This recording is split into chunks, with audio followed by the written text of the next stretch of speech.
A service of KIBMradio.com, the Internet's home for an all old-time radio.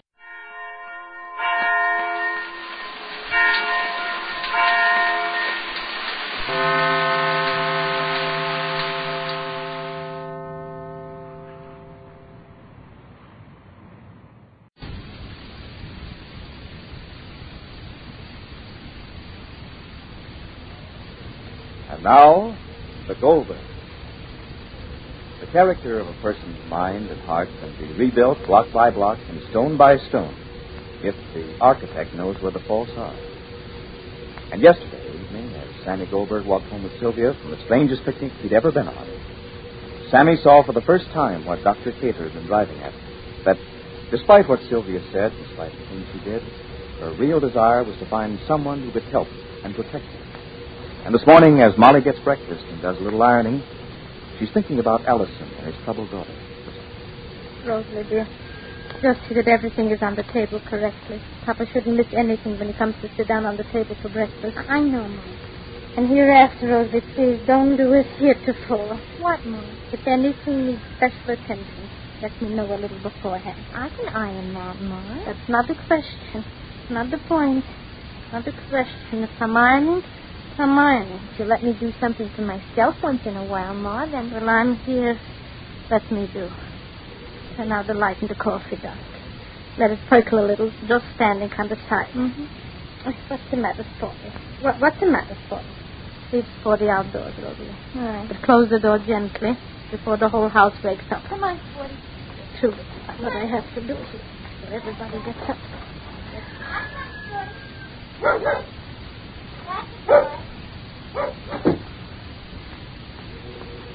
Sammy's up already. Sammy's up already? Mm-hmm. So early? Mm-hmm. How do you know? I heard him.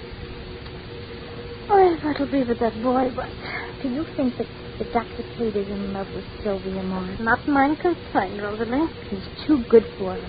Just like Sammy was too good for her. Will be good enough for Sammy, who? I know exactly the kind of a girl I'd like for Sammy.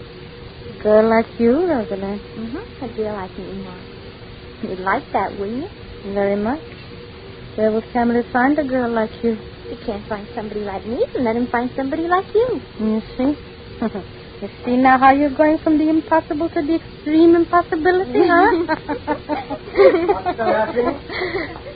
Laughing, Jake. We're just, There's so much to laugh about in my house, eh? Here, Rosalie. Take your dress. Tell me the joke, let me also laugh. Nothing, Jake. Well, where ignorance is bliss, it's folly to be wise. Laugh, my dear daughter and dear wife. Laugh. Sit, Jake. Bring over a chair for Papa, dear, Rosalie. And put away the ironing board. Where's my water? Water? You're taking pills? I just want water to drink without pills. Oh. Without, water without pills, Rosalie. Jake, darling, what would you like? Jake, dear? What I can't have, evidently. Peace of mind. I'll scramble you or maybe boil you better. No eggs, thank you. You didn't cook cereal, huh? Why didn't I? If it's the same as yesterday. It isn't the same, dear. What kind? The kind you like. The way I feel. Rosalie, dish Papa out. Just 2 spoons. Oh. Samuel? Good morning. Good morning. Good morning. You're up early, Samuel. Why not? Any reason why you're up so extremely a.m.? No reason. Sit, Samuel, over here, dear. I asked for cereal. Rosalie, Papa asked for cereal. Mr. Allison up yet? Why, Sammy? Here, Papa John. You want to see Mr. Allison for something very special, Samuel? Yes, very special. Can you speak in complete sentences, Sammy? Not half sentences? I want to speak to Mr. Allison, period. All right, Sammy. I said it before, and I'm saying it now. Your life is in your own hands. Do with it as you will. Jake, it's serious. She told you she wouldn't marry you. Isn't that sufficient? Jake. Stop Jake me, Marla, please. Bring Papa's coffee. He's in love with Dr. Cater. Let him marry Dr. Cater. Jake. Yes, Jake. If you can see him throw his life away, I can. Your coffee. I can do without coffee.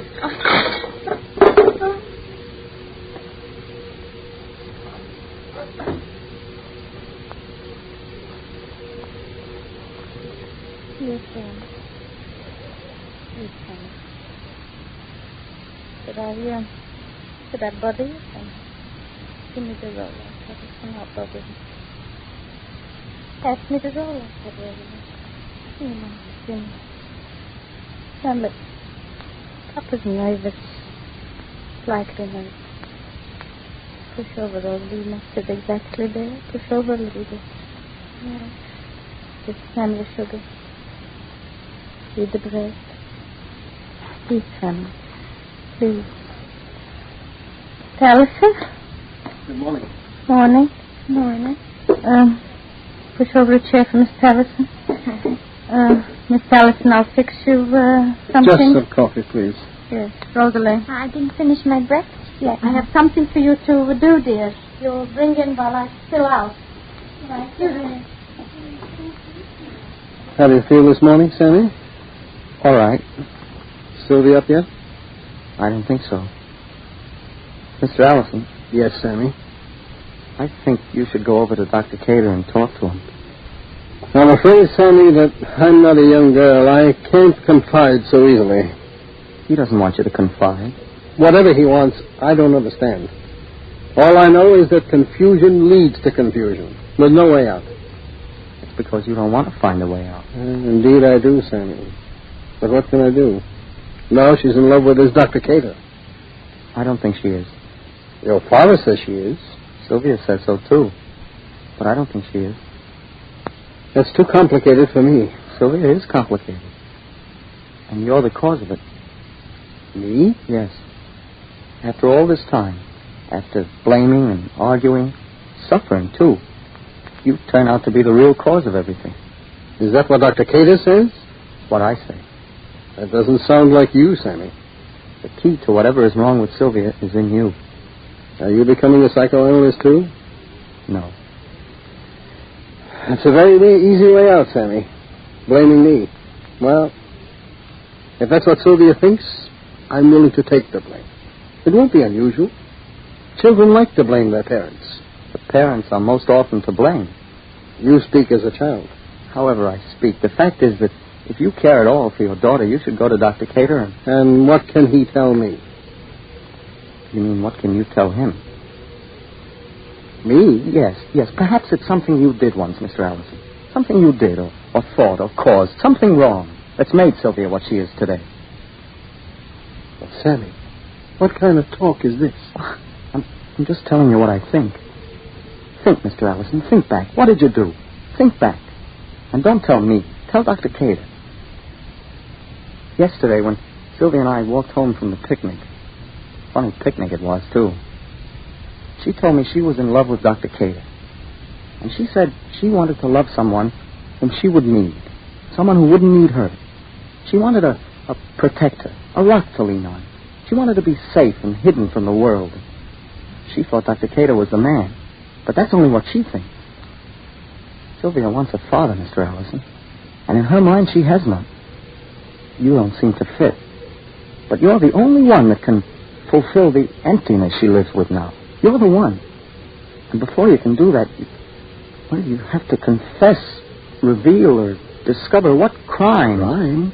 I mean, what psychological crime perhaps you committed against Sylvia way back when she was a child. I always was a good father, Sammy. In your own mind. Remember, Mr. Allison, it's true. The sins of the parents are visited upon the children from generation to generation. Yes, Ma. Excuse me, Mr. Allison.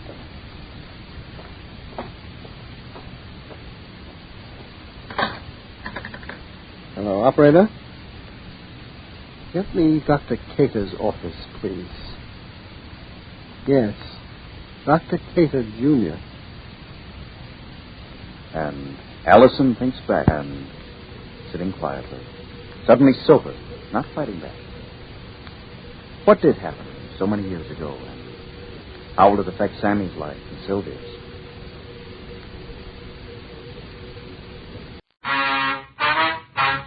Dragnet. Ladies and gentlemen, the story you are about to hear is true. The names have been changed to protect the innocent.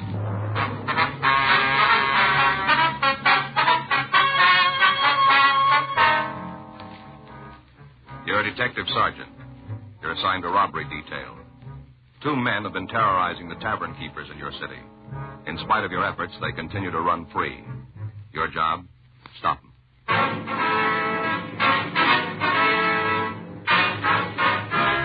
Dragnet, the documented drama of an actual crime.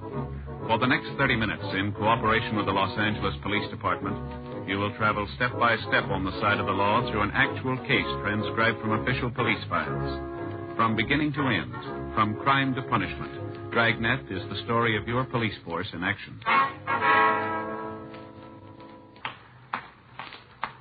It was Tuesday, June 14th. It was hot in Los Angeles. We were working the day watch out of robbery detail. My partner's Frank Smith. The boss is Chief of Detectives Thad Brown. My name's Friday. We're on our way out from the office, and it was 11:13 a.m. when we got to the corner of 7th Street and Sunset Boulevard. The Black Dog Bar and Grill. In the back. No. Hi. How are you? Well? What'll it be? Police officers. Oh, cops, huh? That's right. This is Frank Smith. My name's Friday. How are you, Nick Thomas? I guess about last night, huh?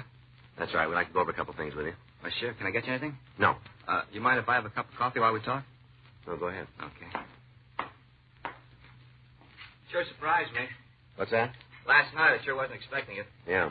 You know, you read about things like that happening, but you just never figure them happening to you. Mm-hmm. Of course, you've been in the business as long as I have. You ought to expect it. At least that's the way I figure it. Yeah. Well, okay, what do you want to know? Well, according to what you told the officers last night, the men came in the place about 11:30. Is that right? That's right, 11:30. You sure about the time? Oh, yeah. You see, I always look at that newscaster, 11:15, 11:30. Mm-hmm. He went off the air, and they just put up the card where it tells what station it is, and this guy walked right in. Yeah. Can't stand him myself. What? The newscaster, I can't stand him. Me and the missus have gotten some real bad beefs about him. Is that right? Oh, yeah, she digs him, but I can't stand him myself. He's a real no good. Mm-hmm. He's the kind of a guy where if some old man spit in the sidewalk, he could build it up so we should evacuate the whole city. You know what I mean? Yeah, I think so. Well, he's like that. Mm-hmm. He's a real no good. What if you check this description of the 2 men who held you up? Sure. Know those 2 guys any place. Ever saw them again, I'd sure know them. Mm-hmm. Yeah, that's them. The tall one and the fat one. That's them. I know them any place. What'd they say to you? Well, hardly nothing at all. Just walked up to the bar, leaned over, and told me to hand over the money. I see. You remember the exact words? You mean the way they said it? Yeah. Well, let me see. I think it was, okay, Mac, this is stick-up. Do like we tell you, won't get hurt. Like that he talked. Mm-hmm. Just give us the money, don't make any noise. Yeah. Well, I did. Walked right back to the register, opened it up, and handed over the loot. What happened then? Told me to keep quiet, and then they walked out of the place. Mm-hmm. Anybody else in here? Oh, there's a couple of people up in front. Did the thieves bother them? No, they were just after the money in the register. Other couple didn't even know there was anybody here until it was all over. Let me see. There were a couple of kids. What's that? Kids, you know what I mean. Like young and real in love. Roof could have fallen in. They wouldn't have known it. Yeah. Cops talked to them last night, but they couldn't tell them nothing. You say you'd know these men if you saw them again, huh? You just get all the money you can on that one. Did you see if they had a car? Who? The men who held you up. Oh, no. They didn't have one, right? Well, I didn't see it. Is there anything about them that you can tell us? No, just a couple of guys, one tall, the other one fat. Did you see if they had a gun? You think I'd have handed over the money if they didn't? What kind of a weapon was it? It was a gun, the kind with bullets. You pull the trigger, it goes bang, like that. Yeah, It was a gun. I know, but was it a revolver or an automatic? Well, I don't know. I guess it was, well, come to think of it, I guess... Hey, you know, you're right. What do you mean? I didn't see it. Not even a peek. Guy had his hand in his pockets like this, you know, like this. Yeah. I didn't actually see the gun, though, not for real. Mm-hmm. He just had it in his pocket. Yeah. Hey, you figure he was just playing a joke on me? What's that? A funny that he really didn't have a gun at all? Well, we wouldn't know. Well, why not? What? Well, why don't you know? It's your job, isn't it? Knowing things like that? Bunch of crooks running around. You don't even know if they got a gun. The fine lot of cops you guys are. Mm-hmm. Hey, I might have just given him that money for nothing. If he didn't have a gun, there was no reason to hand it over. No reason at all. I should have found out. That's what, huh? What do you mean? Well, made a grab at the guy. Probably didn't have nothing in the pocket but just his hand or something like that. Yeah. If he didn't have one, if I was right, I could have told you guys. What if it was the other way? Huh? What if you were wrong?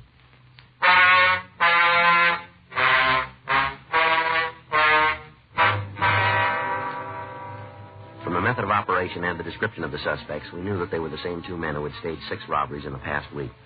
We showed the latest victim the mugshots from the packages that the stats office had turned for us. He pointed out 3 of the pictures and said they looked something like the hold-up men, but he was unwilling to make even a tentative identification. 11:56 a.m. We returned to the office and put in a call to Leighton Prince. They hadn't been able to turn anything of value. A canvass of the area around the bar had netted nothing. The case stood where it had 7 days before when the robbery was first reported, 1:15 p.m. Well, it doesn't seem to be a directional trend. No, they're hitting all over, aren't they? Mm-hmm. Anything from Brereton? A list of names came in this morning. We've already checked most of them out. We could use a few more leads. I'd settle for one. Yeah. You seen the skipper? Yeah, I was in earlier. I don't think he's in the office now. I wonder when he's going to climb on it. I don't know. I've been expecting him to. Better off around? I haven't seen him. Why? Well, he said he might be able to help us turn something. Said he had an informant down on L.A. Street. Mm-hmm. Hot shot. Let's go. Same two. Yeah. They hit again.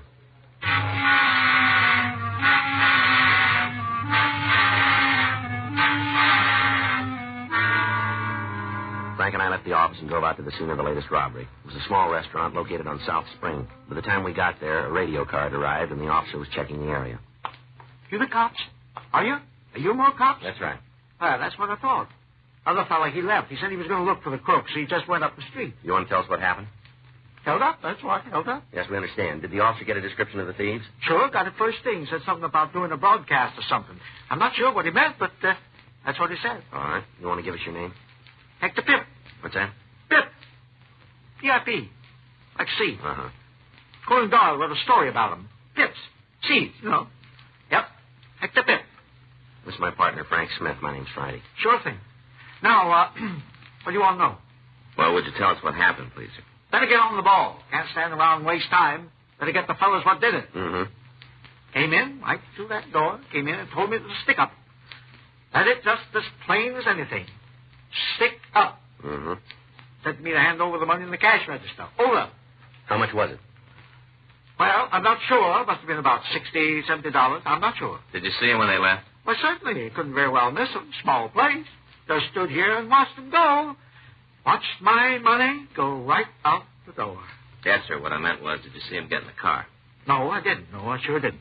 Just stood here and watched him go. But I didn't see no car.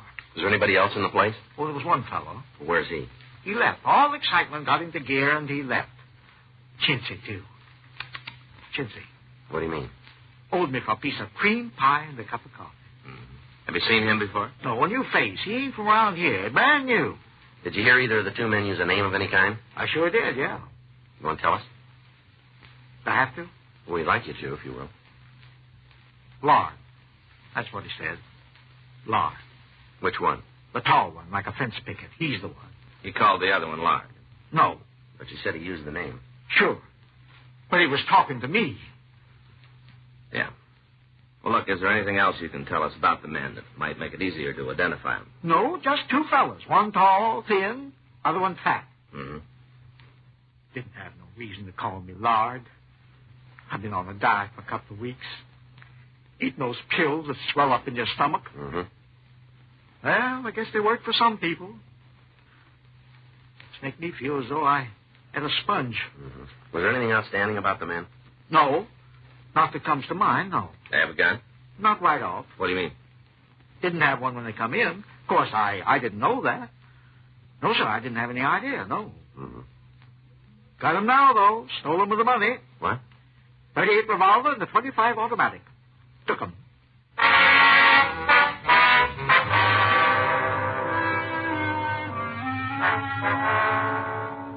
Frank and I took the latest victim to the city hall. While he started to check the mug books, we ran the serial numbers of the guns through the record section. We found that they were both registered to Hector Pip.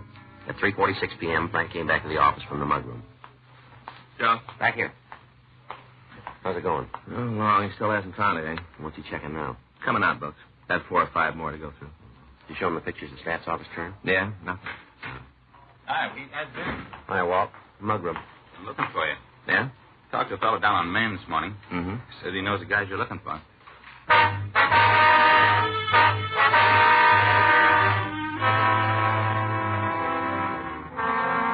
We made arrangements for somebody to stay with the victim, and then Frank and I left the city hall. Sergeant Walt Bitteroff drove us over to talk to his informant.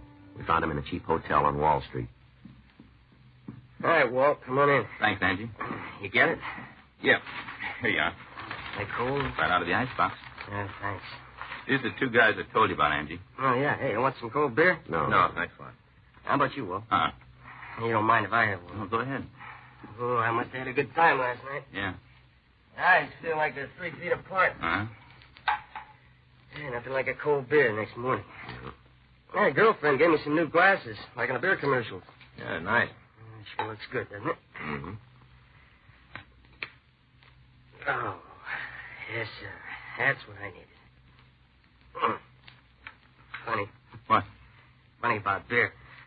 Always tastes good, but a glass like this makes it taste better. Ambrosia. Pure ambrosia. Yeah. I wonder if we can get down to business, Angie. Oh, sure. Now I get my head back.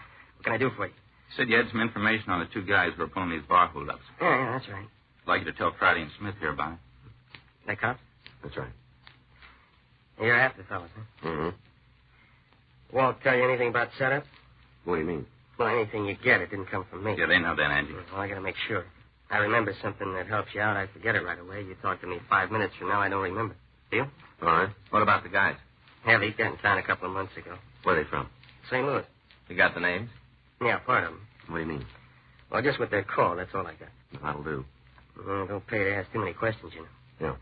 Step on somebody's toes and you find a foot in your face. What about the names? Well, the tall one's called Ronnie. Fat guy's tagged Whale. Is that what everybody calls them? All I heard. You know where they live? Nope. Where'd you meet them? I move around. Run into them, a couple of bars. Seen them once or twice. How do you know they're the ones we're after? Just figures, that's all. Got a big roll, talk loud, way they look, just figure. You know where we can pick them up? Haven't got any idea. They driving the car? Well, not that I've seen. Anything else you can tell us about them? You've had it. Have either one of them fallen? Well, we never spent an evening talking about it, but it figures they did. Back east, maybe? Yeah, I guess so. I heard the Whale say this was the first time they'd been on the coast. All right, Angie, if there's nothing else. There isn't. If you hear anything, Angie, we'd appreciate a call. Works out, I'll let you know. I'm not going to put anything in writing. Those jokers hear about it, and I'd have to dig a hole. Okay. Thanks for coming by, Walt. Yeah. Glad to have met you guys. See you again, huh? Yeah, sure. All right, thanks for the beer, Walt. It's okay. Sure made the difference. First got up, I felt like a gang of midgets had been playing soccer in my mouth. Mm-hmm. We're up last night. Gotta make a few calls around, find out. Huh? What kind of time I had.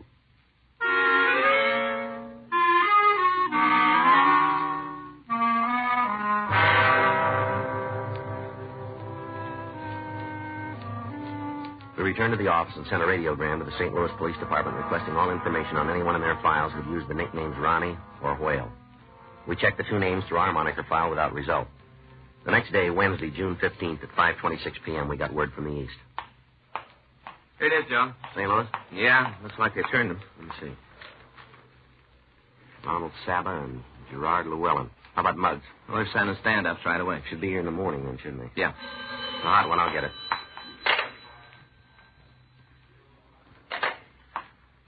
What is it? Robbery out on Olympic. Sounds like Ronnie and the Whale. How long ago? Just left the place. Shot it up pretty bad. Anybody hurt? Yeah, policemen got in their way.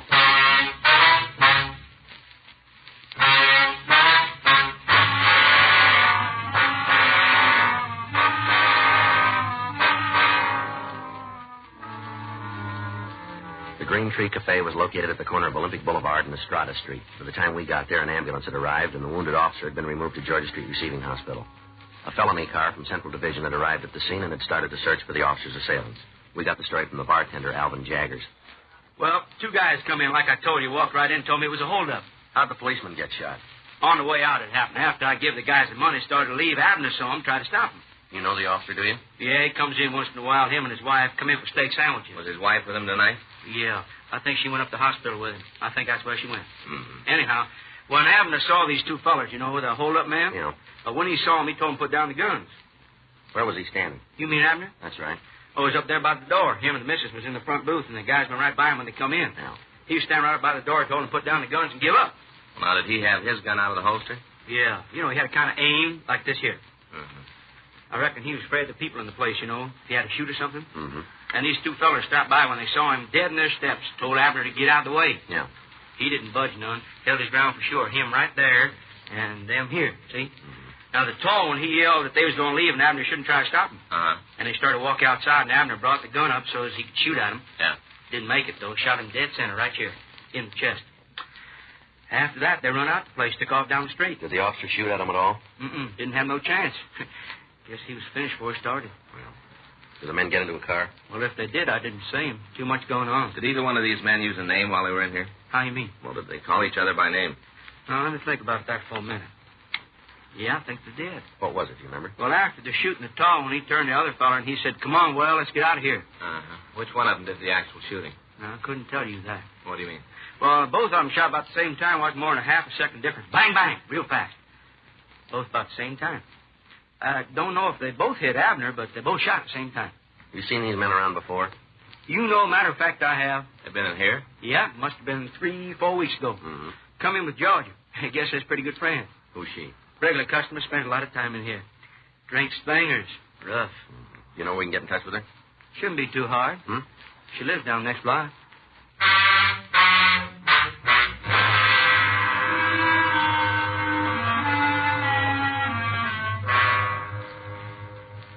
We left the bar and walked to the entrance of the apartment hotel down the street. According to the building register, Georgia Wells occupied apartment 314.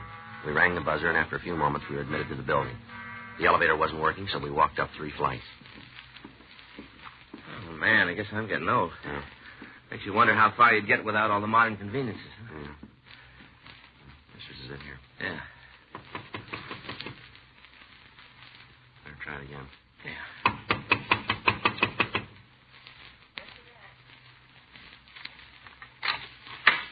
Yeah? Georgia Wells? That's right. I know you. Police officers, we'd like to talk to you. What about? Might be better if we came inside. Sure, come on in. Nothing here to hide. Come on. We'll look around, Frank. Yeah. What's he looking for? Just want to check the place. You gonna find anything here? I got no beef with the cops. Never been in any trouble before. I want to keep it that way. All right. It's clean, Joe. You gonna tell me what this is all about? You know a couple of men named Ronald Saba and Gerard Llewellyn? Why you asking? You know 'em? Yeah. You know where they are? No, look. Maybe if you tell me why you're looking for the boys, I can help you out. It's a police matter. You go find them yourself. When'd you see them last? A couple of days ago. Where? Bar over on 6th. You know where they live? Look, mister. I don't carry no water for them, but I'm not going to blow the whistle until I know what the beef is. It's pretty serious, and you're not doing yourself any good acting like this. You know where we can find them? Look, I'm going to level with you. I know the boys. Sure, they're a lot of laughs. Good spenders. That's all it is with us. We got it that you're pretty good friends. You've been talking to the landlady. She's all the time sticking her nose in where it don't belong. That's so? Yeah. She's hacked at me anyway. Go out of her way to make trouble. All the time, she'll go out of her way. And why'd she do that? She don't like me, that's why. She ain't got no reason. She just don't like me. All the time yelling about how I'm using too much laundry, how I let the water run too long, beefing about how I'm not supposed to do no cooking in the place. Pot of coffee, and she's ready to take it in front of the UN. Mm-hmm. I told the truth. Boys and me been out a couple of times, dinner, drinks, maybe a show, that's all. Nothing serious between us. Matter of fact, they both leave me cold, romantic. Well, then you shouldn't worry about telling us where to find them. I just don't want to get mixed up in nothing. That's all there is to it. I want to get dragged into something I didn't build. You can see that, can't you, huh? You can see that. Where do we find them? He'll be here in 40 minutes.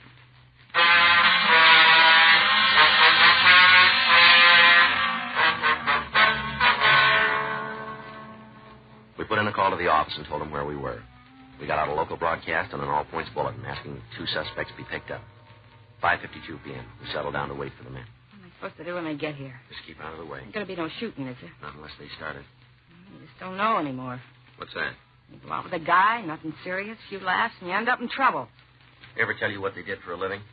Ronnie mentioned something about starting a car agency. Yeah. He had some deal back east where he could get the cars cheap, and he figured on having them driven out here and selling them. Told me how him and the whale was going to clean up. Mm-hmm. Said it was the sweetest deal they ever come across. Real sweet, they said. Yeah. Joe. Yeah. You better get in the other room, Miss Wells. Yeah, sure. Please, no shooting. All right, go on.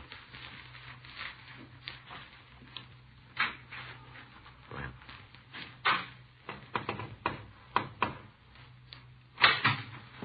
Hi, honey. All right, mister, hold it right there. Who's this? Come on, turn around. What? Turn around. Put your hands up on that wall. Here, Joe. 38. Where'd you get this, Saba? I don't know what you're talking. This gun, where'd it come from? I never saw it before. It was in your coat. Well, then you creeps put it there. It ain't mine. Where's Llewellyn? Who? Gerard Llewellyn. I never heard of him. All right, put your hands down. Now turn around now. Yeah. You guys going to tell me what this is all about? You know more than we do. Well, I ain't going to argue about that. Where's the whale? You guys been on the spike. I don't know what you're talking about. You want to call downtown and get somebody out here? We'll take him in. Yeah.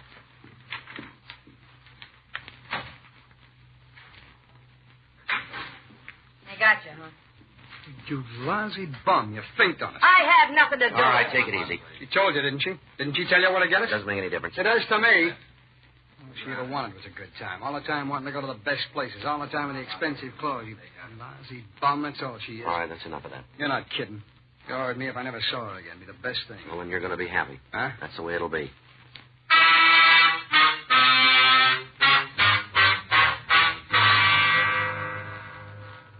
Another team of men came out from the office and took over the stakeout on the apartment. Frank and I drove Ronald Saba down to the city hall. We put in a call to the receiving hospital and found that the wounded officer would recover. 6:57 p.m. We started to lay out the evidence for the suspect. We checked the gun through our record section. It's the one you stole from Hector Pip yesterday.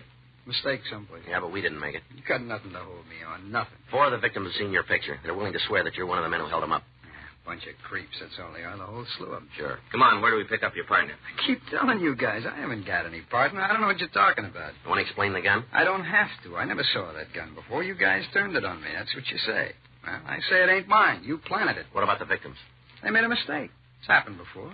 Lots of times. You read about it all the time where some joker gets up in court, swears he knows some fella guy ends up spending a couple of years for something he didn't do. All the time. There's stories like that in the paper. Mm-hmm. All the time. Well, you sit there and think you're clean. We got it figured different. I don't care how you got it figured. I'm telling the story the way it happened. Now, you keep talking about this fellow Whale or whatever it is. I don't know. I never heard of him.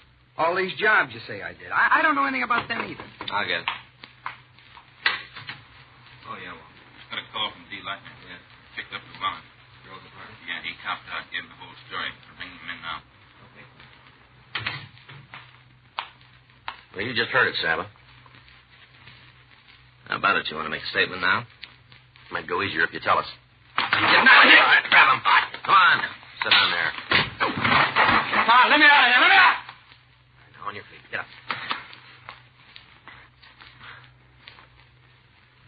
Lousy fat slob. He just kept his mouth shut, that's all. Just kept his big fat mouth shut. We've been all right. Him and his big mouth. Now, let's go. Him and his big fat mouth. Right into the joint. That's where he's put us. Right into the joint. That's right. His idea, the whole thing. He's as full of hot air as he is. Well, I hope he's happy. Look what he did. He got me a ticket right into the joint. No. Huh? You paid your own way.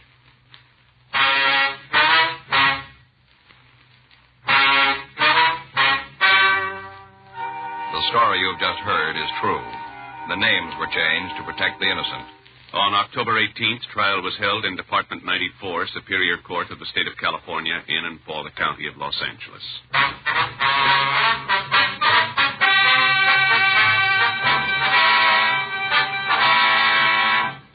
Ronald Eben Saba and Gerard Stephen Llewellyn were tried and convicted of robbery in the first degree, 6 counts, and received sentence as prescribed by law.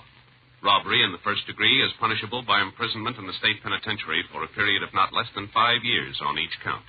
Dragnet, the story of your police force in action, is a presentation of the United States Armed Forces Radio Service.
This is Ronald Coleman, inviting you to radio's most dramatic half hour, Favorite Story.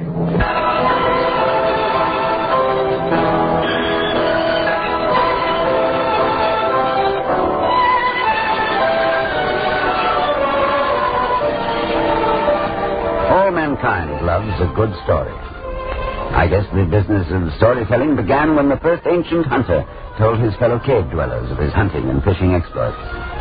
No doubt exaggerating a little, as some of us are inclined to do. And this very day, in the cities of the Near East, you may see the storytellers in the bazaars and in the marketplaces, spinning wondrous tales inherited from centuries past. Still the audiences gather and are held spellbound. The age-old tales of a fascination for all of us. Yet it's the new story we search for, the fresh angle, the unexpected. And, of course, that's particularly true here in Hollywood. That's my favorite story welcomes the choice of producer-director Michael Curtiz, who brought to the screen such favorites as Life with Father, Mildred Pierce, and Casablanca, for which he won the coveted Academy Award. And his choice, written by Arthur Wister Mays, has the happy quality of surprise. It revolves around a single copper penny. One of radio's best-known young actors, Jack Webb, will tell us the story. We're ready then for Act One of The Copper Penny.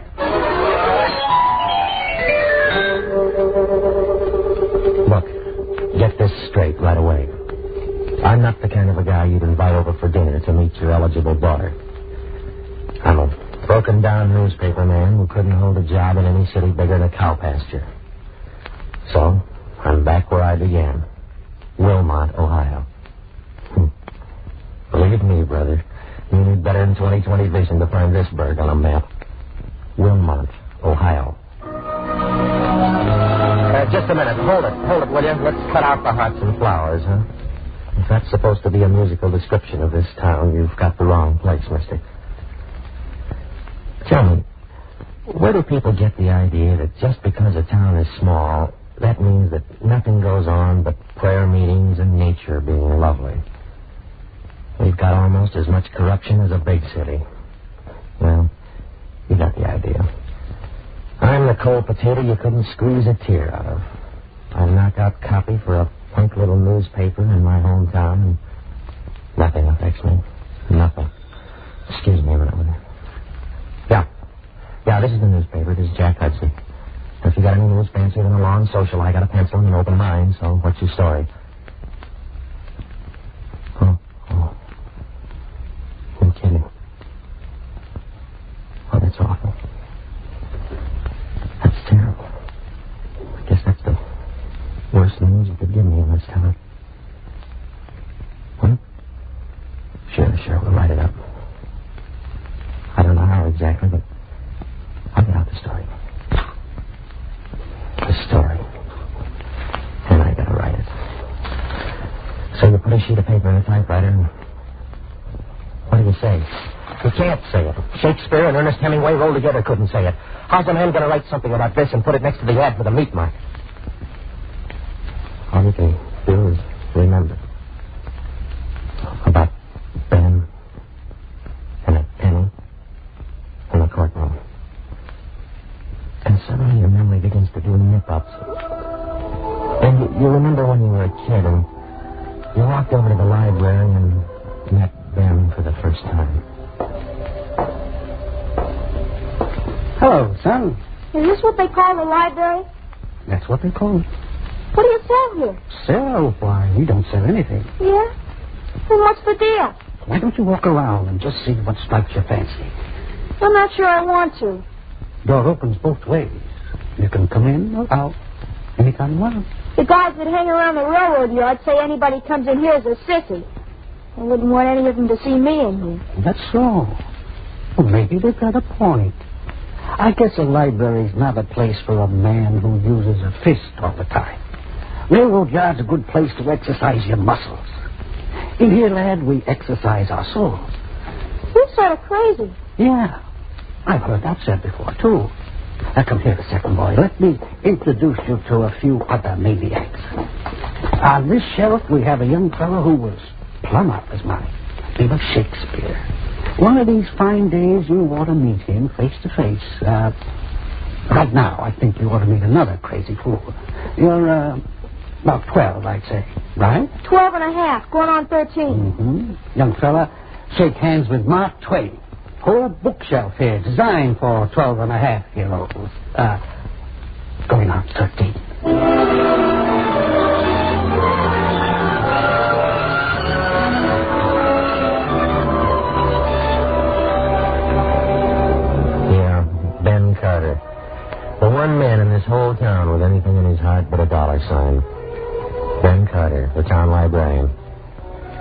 He belonged in the library, I guess, just as much as the World Almanac did, or Robinson Crusoe.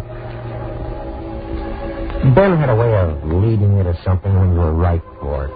You looked at Ben and you remembered how he kind of steered you, so you didn't know you were steered at all, to the Knights of the Round Table, to Ivanhoe and David Copperfield.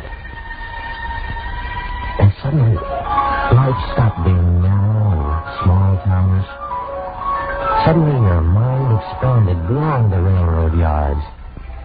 And you were Huck Finn, going down the Mississippi River. You were going out to fight in shining armor for the lovely Rebecca. You were the king of the Golden River, and Marco Polo at the court of Kubla Khan.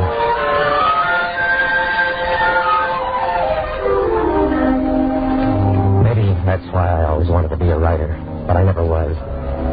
Just a newspaper hack who couldn't hold on to a job in Cleveland or Columbus or St. Louis or Detroit or any place. And so I came back where I started from, back to Wilmot, with my tail between my legs. And I went to see the only person in town I gave two hoots about, Ben. Jack, how are you, boy? I'm very glad to see you again. Why, Ben? Why are you glad to see me? Because you're one of my boys. Tell me, have you written a book yet? A great war novel? No, Ben, no.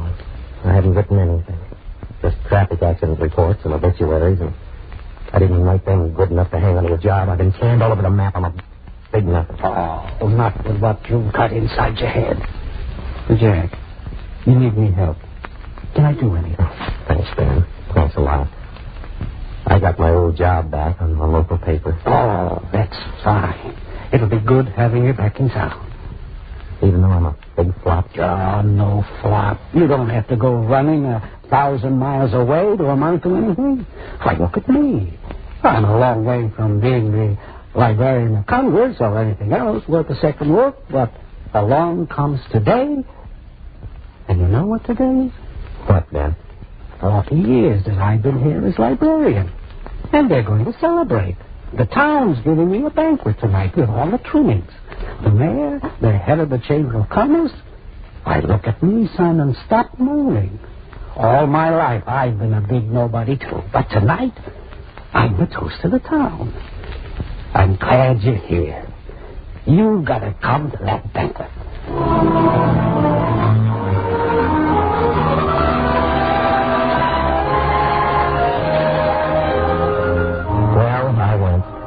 I stood in the back of the big old drafty city hall to give a listen to what went on, to watch the whole town pay honor to Ben.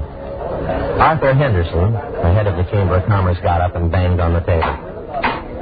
Ladies and gentlemen, we're here tonight to pay honor to a fine citizen, our librarian, Ben Carter. Arthur Henderson, of all people. Henderson hadn't read a book all the way through in his life. My friends, citizens of Wilmot, we're here tonight to commend and honor Ben Carter for his trustworthiness, his honesty. Stop kidding. And so I give you your friend and mine, Ben Carter.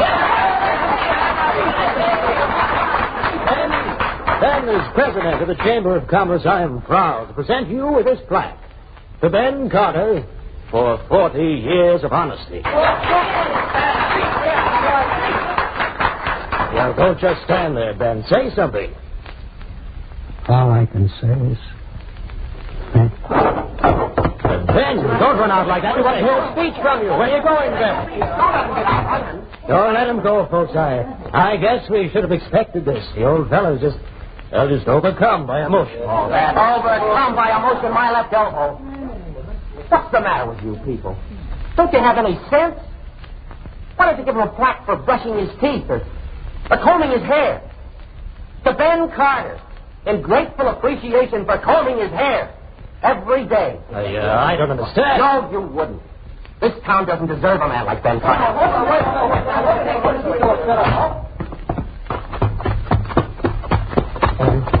Ben, are you okay? Sure, Jack. Did you see this plaque? Yeah. It was nice of them to give it to me, wasn't it?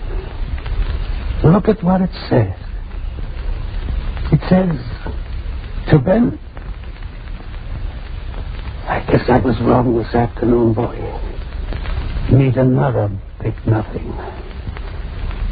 Now, please go away. Please.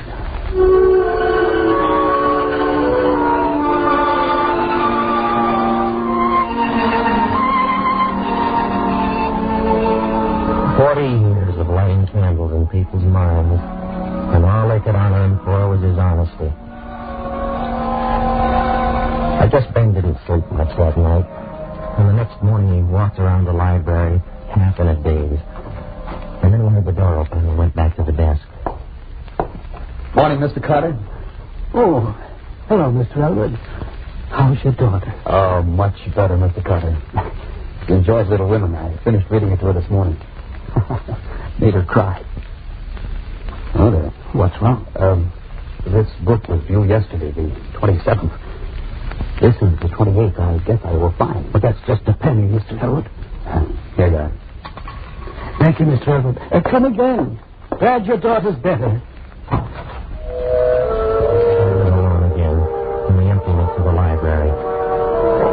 The guard's down with that penny in his hand, and the whole feeling came back, filling up his throat. Henderson, and that plaque, and that stupid speech. His fingers closed on the penny. He put the rubber stamp back to the day before and stamped the book. Returned the 27th. Then he glanced down at the coin again. So I'm honest.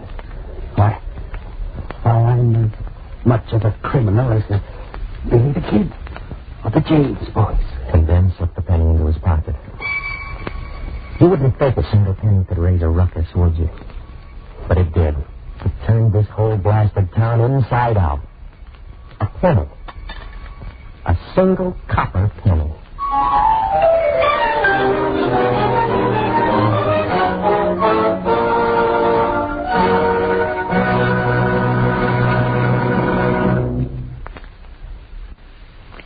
We're ready for Act Two of the favorite story of the well-known director-producer, Mr. Michael Curtiz. An ancient Latin who lived way back in the year 200 A.D. had something to say about a storm in a saucepan, which through the years developed into the popular expression we use nowadays for any minor incident that creates a turmoil, a tempest in a teapot.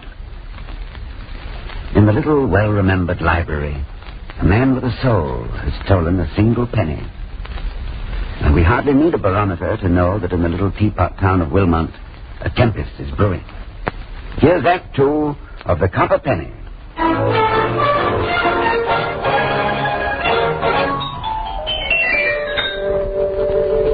A penny. A Lincoln head. E pluribus unum, it said. 1 cent. United States of America, vintage 1920. Nothing fancy about it. 1 penny.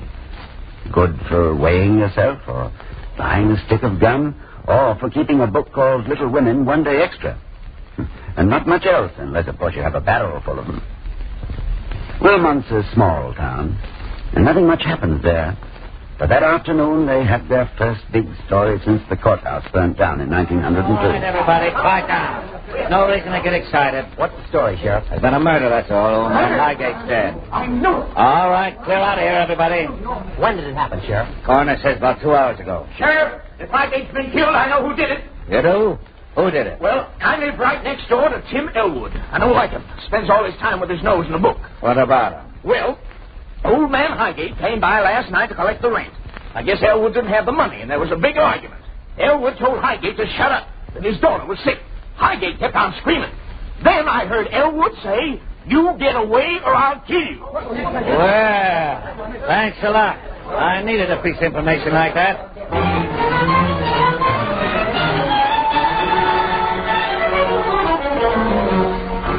All right, Albert, don't play dead. Why would I kill him? Plenty of reasons. You're broke, out of a job. I told you before, Sheriff. I wasn't near Highgate's place this morning. Then where were you between 10 and 11? How many times do I have to tell you? I was home reading to my kid. She's sick. I read her the last couple of chapters of Little Women. Great. You don't expect us to believe that, do you? Why not?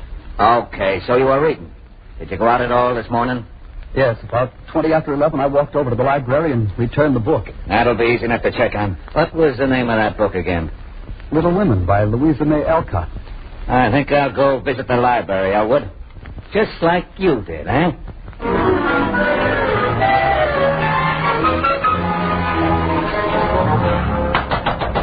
Open up, Carter. The library's closed, but I'll be happy. Why, Sheriff, first time I ever saw you around the library, I didn't know you were reading. I'm not. Now, cut out the small talk and show me where you keep a book called Little Women. What do you want to see that for? Never mind, just show it to me. Where do you keep it? Right here, under A. Alcott. There we are. Is your only copy of this here book? Yes. All right, now, Carter, show me where you mark down when the book is returned. Well, right here. But, Sheriff, there's something I want to... Keep quiet, will you? Right here, huh? Well, just what I thought. A man's lying. This book was returned on the 27th, yesterday. What kind of idiot does this man take us for? Sheriff, no. That's all, Carter. Thanks for your trouble. If you don't mind, I'm going to take this book. We got a murderer on our hands, and we know how to tend to him.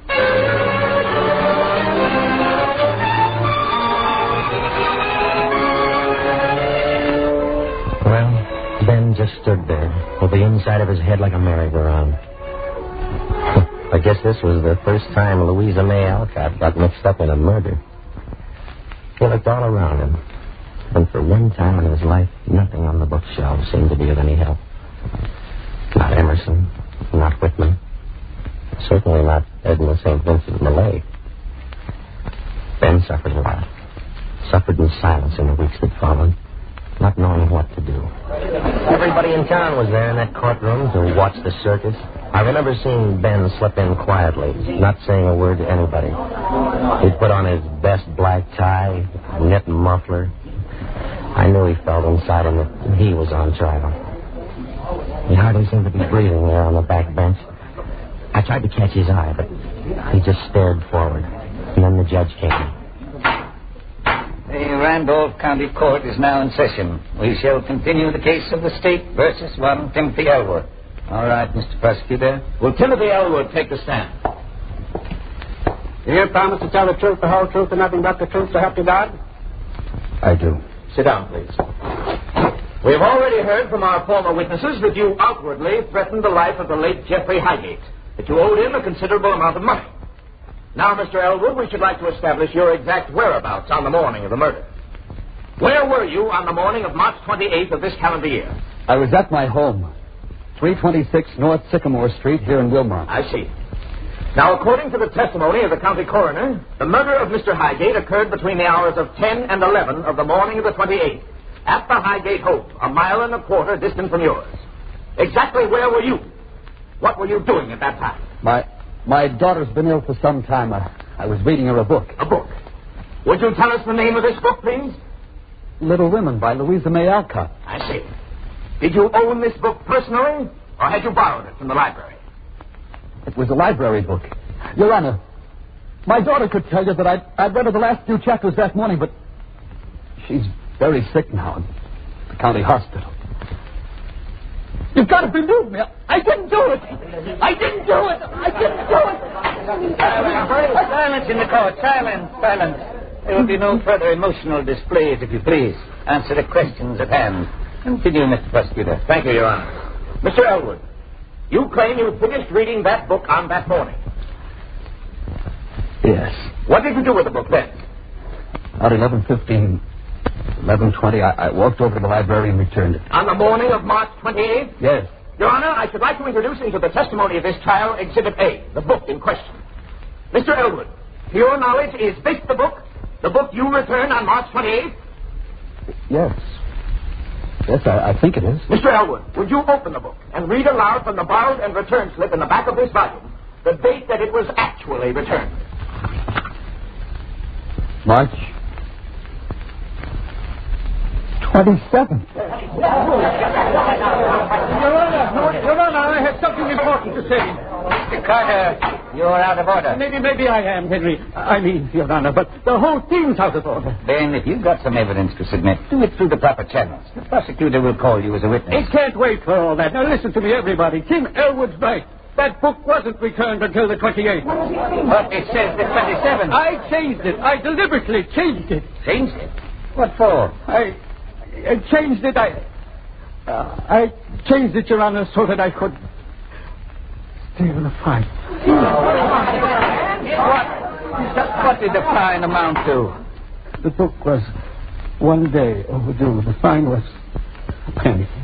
1 penny. Why, Ben? I sat in the city hall and watched you being honored for 40 years of honesty. Why would anybody want to steal a penny? I did it. I did it if you don't understand why I did it, I can't explain it to you. And now, if you don't mind, I'd like to return something to the citizens of this community. Something that belongs to them. And at the same time, I wish to resign as librarian. Here you are, Your Honor. It's a penny.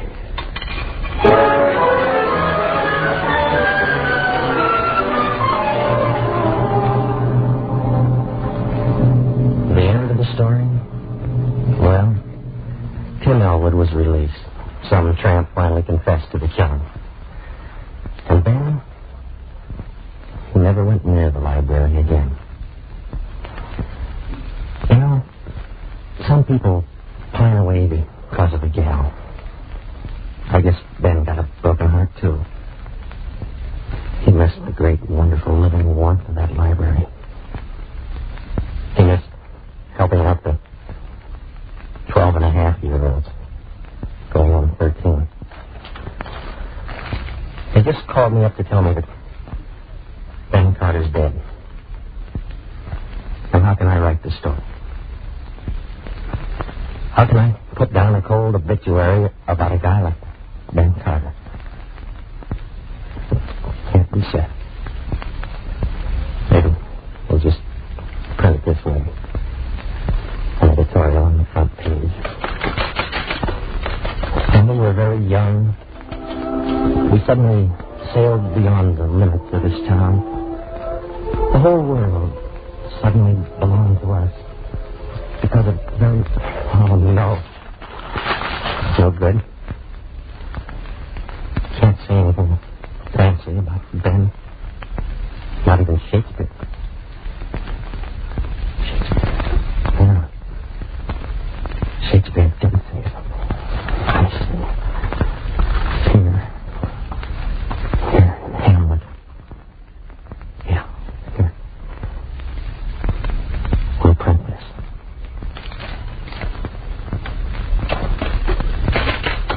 He was a man.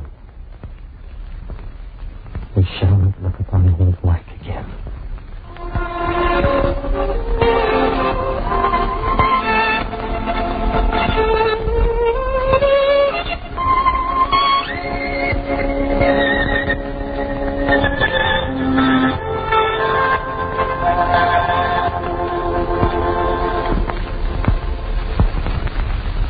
Ben Carter, a man to remember whenever we look at a bookshelf or step into the living warmth of the library. And, of course, every time we look at the copper penny. The copper penny was the favorite story choice of producer-director Michael Curtiz. As always, our story was dramatized and directed by Lawrence and Lee. Our congratulations to Jack Webb, who played the reporter, and to Herb Butterfield, who was Ben. I'll return in a moment with a word about next week's favorite story.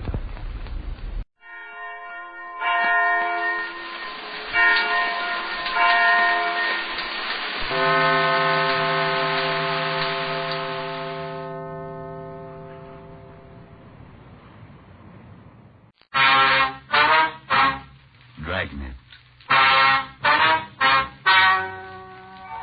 Ladies and gentlemen, the story you are about to hear is true. The names have been changed to protect the innocent.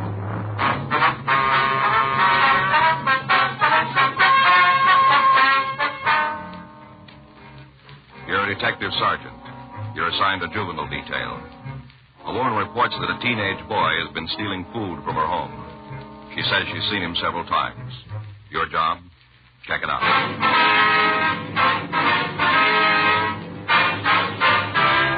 Dragnet, the documented drama of an actual crime. For the next 30 minutes, in cooperation with the Los Angeles Police Department, you will travel step by step on the side of the law through an actual case transcribed from official police files. From beginning to end, from crime to punishment, Dragnet is the story of your police force in action. It was Tuesday, April 12th. It was warm in Los Angeles. We were working the day watch out of juvenile detail. My partner's Frank Smith. The boss is Captain Powers. My name's Friday. I was on my way into the office, and it was 7:57 a.m. when I got to the second floor of Georgia Street Juvenile. Squad room. Now, don't try to tell me I needed 3 hours to make a simple phone call. He was arrested at 1 o'clock this morning. That's right. I didn't hear about him until after 4. Now, why weren't we contacted immediately? My wife was half out of her mind. We're sorry about that. Oh, morning, Joe. Morning. Mr. Neff, this is my partner, Sergeant Friday. How are you? This is Vincent Neff's father, Joe. I see. Were you in on this thing, too, Friday? That's right. Took both of you to arrest a 15-year-old boy, did it? We made the arrest together. Why? Well, I'd be ashamed to admit it. Well, just what seems to be the trouble, Mr. Neff? My boy's in jail. He's been there all night. Yes, sir. I found out about it a couple of hours ago. I want to know why I wasn't called at once. Well, sir, we called you as soon as we could. Your son wasn't carrying any identification. He refused to answer our questions. We had no way of knowing who to contact. Well, he was scared, that's all. You can't blame him for that. How'd you get his name if he wouldn't tell you? You beat it out of him? The other boy we picked up decided to cooperate with us. I'll just bet he did. He wanted to shift some of the blame. My son's done anything at all, anything he shouldn't. You can be certain that Leonard kid put him up to it. Mm-hmm.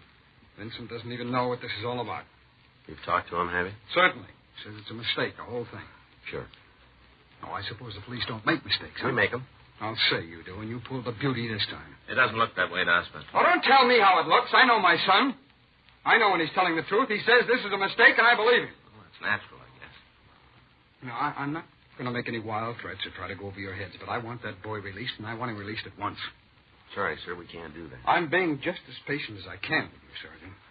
Mr. Knapp, we filed a petition on your son. There'll be a pre-detention hearing in juvenile court as soon as possible. The court will decide what happens to him after that. It's out of our hands now. It wasn't out of your hands last night when you arrested him. That was our job. Your job is to protect people's rights. You're supposed to be cops, not bullets. Now, take it easy, Mr. Knapp. There's plenty of crime in this town and plenty of criminals. Robberies, killings, holdups. Only trouble is they never get solved. Guess the police force is too busy manhandling youngsters and chasing bums out of freight yards. All right, Mr. Knapp. Too busy or too scared. You're afraid to tackle the real gangsters. You might get hurt. You'd rather pick on a teenage kid who can't fight back. Cowards, that's what you really are. You're cowards, not policemen. Let me ask you something, Neff. Suppose a couple of guys drive into a filling station. One of them cracks the owner over the head with a tire iron while the other one cleans out the cash register. You think we ought to forget about it or go after him? I'm not interested in hypothetical cases. I'm talking about my son. So am I. What do you mean? You said you spoke to the boy. Didn't he tell you why he's here? He said he didn't know. Is that what it is? You think he's mixed up in a filling station robbery? Is that where you're holding him? Maybe you better ask him again. I'm asking you. Yes, that's right. That's it. Well, you'd better be able to prove it, Sergeant. Believe me, you'd just better be able to prove it. A woman across the street from the station saw two boys drive away. She got the license number. Vince doesn't have a car. It was young Limerick's jalopy. But your son was still with him when we made the arrest. Well, that doesn't prove anything. That doesn't prove they were together at the filling station. It was some other boy, not Vince. That's what your son says, too. Well, then why don't you believe him? Limerick gave us a different story. Well, what do you expect? He doesn't want to take all the blame. He's in a jam, and he wants some company. The woman across the street is sure there were two boys, Mr. Neff. Well, that doesn't make one of them my Vince. Does she say it was Vince? Is she willing to swear to it? No, sir. What about the owner of the station? Has he identified my son? He can't identify anybody. He's still unconscious. Well, I'm sorry for him, of course, but you haven't got any right to blame Vince. And you haven't got any evidence against him either. We got the tire iron that was used in the slugging, Neff. Well, what about it? We had it checked by Leighton Prince. Well? They found a set. Well, they can't be Vince's fingerprints. They can't be. I'm afraid they are. Oh, no, you're wrong. You made a mistake. Not this time. Look, we're sorry, Mr. Neff. Why would Vince do a thing like this? There's no reason. He's had everything we could give him. It'd be different if we were poor, if he didn't get an allowance every week. Yeah. There's just no reason. No, sir, I guess he found one. Well, I'm sorry. Sorry if I was a little rough on you. It's all right. I better get on home now. His mother will... She'll want to know if he's all right. Yes, sir. Oh, there's one thing. Yes, sir. If he really did this terrible thing, I'm glad you caught him right away, right after it happened. Now we've got a chance. Sir? But it won't happen again.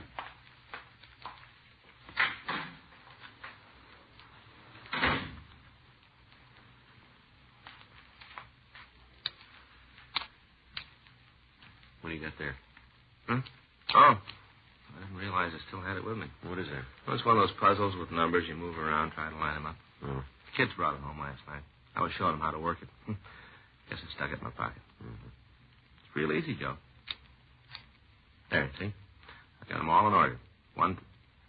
That's funny. Why, what's the matter? Nothing. I just had a couple out of sequence, that's all.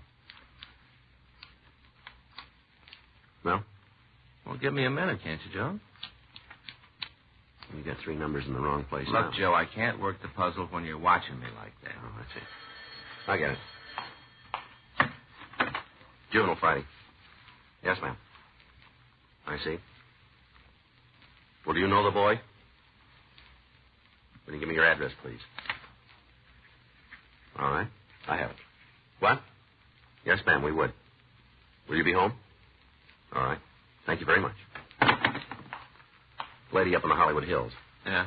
Some youngster's been stealing groceries out of her garage. She know who it is? She got a pretty good idea. Yeah? She almost caught him.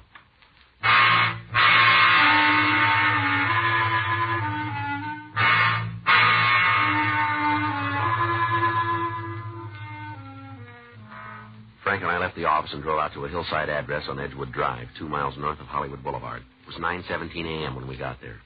Well, there isn't too much to tell. Week, 10 days ago, I started missing things from the garage here. What sort of thing? Canned goods. I keep an extra supply on those shelves over there in the corner. I see. But there wasn't much gone, just a couple of items now and then. First, I wasn't even certain. I thought maybe I'd used them up myself and forgot about it. Mm-hmm. Then this morning, I saw him. It was right after Clarence went to work. Well, now, about what time would that be? 7 a.m. That's when he leaves. No later than 5 after. Mm-hmm.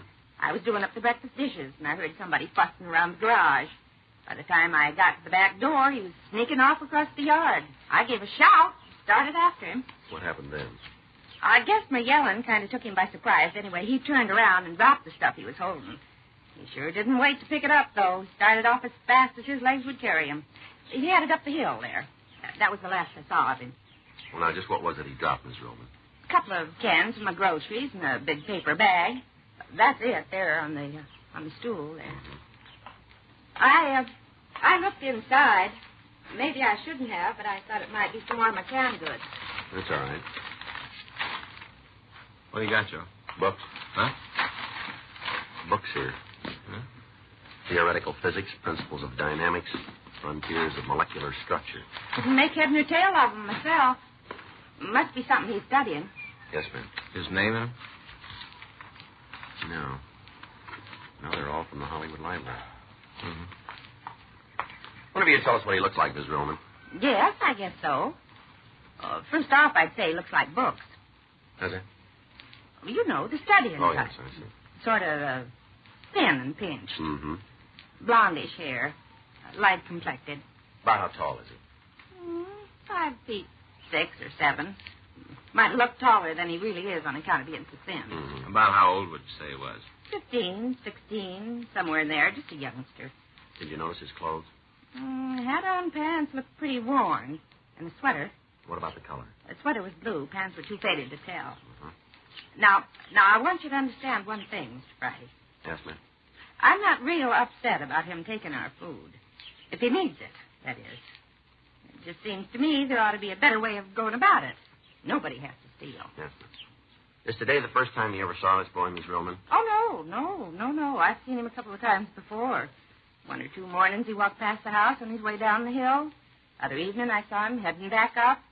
Of course, I didn't connect him with my missing groceries then. Oh, we'll have a look around. If he just lives up on the hill, he shouldn't be too hard to find. Oh, no, Mr. Friday. He doesn't live up there. Nobody does. Ma'am? Edgewood Drive gives out 100 yards beyond us, just around the next curve. Oh, I see. We're the last house.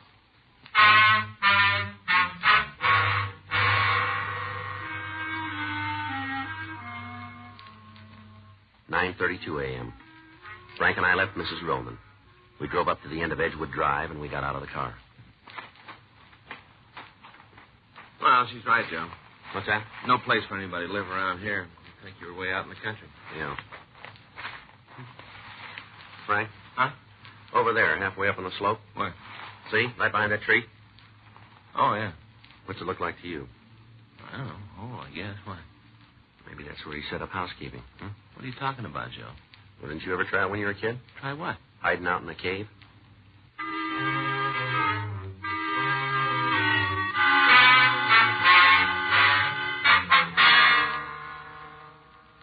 We climbed up the side of the hill. About 200 yards east of the road, we came to a small hole. Behind this opening was a shallow natural cave. Frank and I crawled inside. The cave was about 8 feet long and 4 feet wide. The boy we were looking for was not there, but there was plenty of evidence that this was where he'd been living. A sleeping bag was rolled up in one corner. Beside it was a small supply of canned food. We found 10 or 12 notebooks filled with handwritten mathematical equations and some 50 textbooks on advanced physics or higher mathematics. He sure believes in making use of the public library. Yeah, he does, doesn't he? Just about every branch in town. Well, I suppose there are worse things he could be reading. Yeah. Looks like they aren't all library books. What do you got, Joe?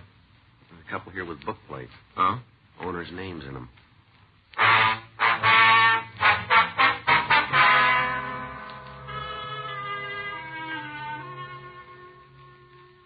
Book plates in 3 of the texts indicated that they were owned by a person named Carl Winderman. All the other volumes were the property of various Los Angeles libraries. We contacted the office and made arrangements for another team of juvenile officers to stake out on the cave. On our way downtown, we stopped off at the Hollywood Library. We showed the librarian several volumes which belonged to that branch.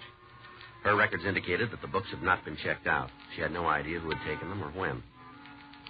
11:13 a.m. We put out a local with the boy's description, and we checked with missing persons. As far as we could tell, he had not been reported missing. 11:46 a.m. Frank and I made several calls to branch libraries. They all said that the books in question had been removed from their shelves without authorization. We checked the phone directories for the name Carl Winderman. At 12:06 p.m., we reached him at his office at Bradfield University. Yes, sir, I see. Well, that'd be up to you, sir, any time you say. That'd be fine with us. Yes, sir. Well, thank you very much. That's the right guy, Joe, head of the physics department. Mm-hmm. Do you know anything that might help us? Yeah, he knows the boy.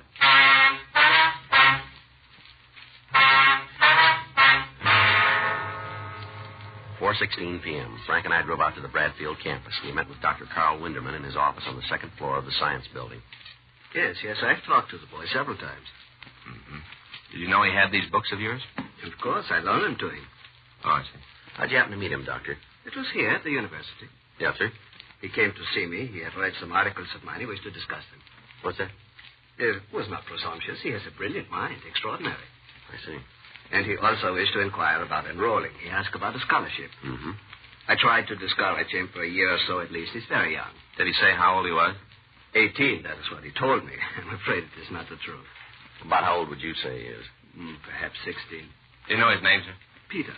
And his last name? I suppose he told me, but I'm afraid I do not remember. The typical absent-minded professor. What about his family? Did he mention it? No. I imagine they are not well-to-do. The way he was dressed, the inquiry about a scholarship. Yes, sir. Did he say where he lives?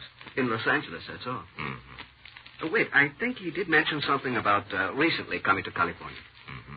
From one of the eastern states, Pennsylvania, perhaps. You wouldn't know which town, would you? No, I'm sorry. Is there anything else you can tell us about him, Dr. Winderman? Well, I would say he is an unhappy boy. You say he's unhappy? Yes, What do you mean? Lonely, aloof. It must be very difficult for him. Other people. If children his age, he would be unable to talk to them. They would have nothing in common, even adults. I see. A brilliant mind does not necessarily make for a well-adjusted person, especially in one so young. Well, thank you very much, Dr. Winderman. Leave you one of our cards. If you should hear from him again, would you get in touch with us, please? Yes, of course. If there's anything I can do for Peter... It's very kind of you.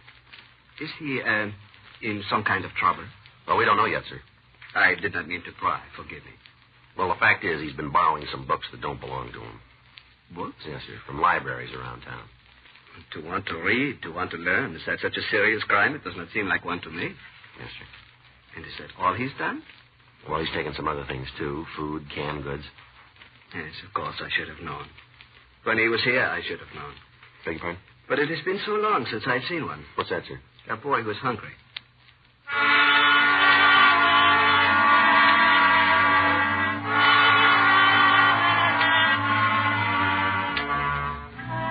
Frank and I went back to the office. The officers on stakeout reported that the boy had not returned to the cave. The stakeout was continued. 7:48 p.m. You still fooling with that thing? Oh, I wasn't even thinking, Joe. It just happened to reach in my pocket. Let me see. Did you get him in order yet? I wasn't trying, Joe. I told you I didn't even know I was fooling with it. I get it. I wasn't trying. Yeah. Juvenile Friday. Yeah. Uh-huh. What about? Okay. We'll be right over. Thank you. Kid walked into a grocery store, walked out without paying for his groceries. Sound like our boy? Store's on the corner of Green Street and Edgewood.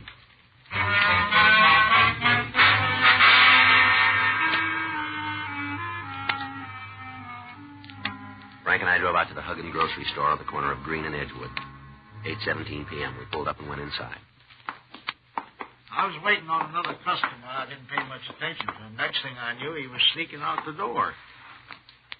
Yes, sir? What can I do for you? We're police officers. This is Frank Smith. My name's Friday. You from Central? That's right. I'm Davis, Hollywood. Did you get a description here? Yeah, my partner's out looking around. I'll give him a hand. Okay, thank you.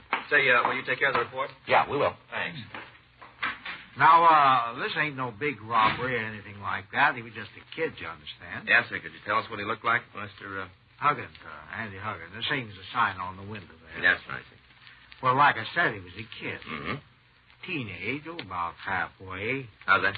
Halfway in his teens, about 15 or 16. I see. Light hair, thin on a rail. How was he dressed, sir? Pants, sweater. I see. Just what did he take from your store, Mr. Huggin? Well, I couldn't say for certain. I wouldn't have known he took anything if it hadn't dropped out from under his sweater when he was sneaking out the door. Yeah. Can of corned beef. That's what it was that fell. Mm-hmm. Did you see which way he went? Out the door, up the street. Told the other policemen. I guess they're after him. Yes, sir. I don't know whether I done right or not. How's that? In reporting it, I expect it seems like a lot of fuss about a few groceries. No, sir. Trouble it is, you let one of them get away with something like this, the news gets around. Next thing you know, the store's full of them, The kids try to steal you blind. Yes, sir, we understand. Worse than a plague of locusts. Sergeant? Yeah, David. Out in the car? What? We got it.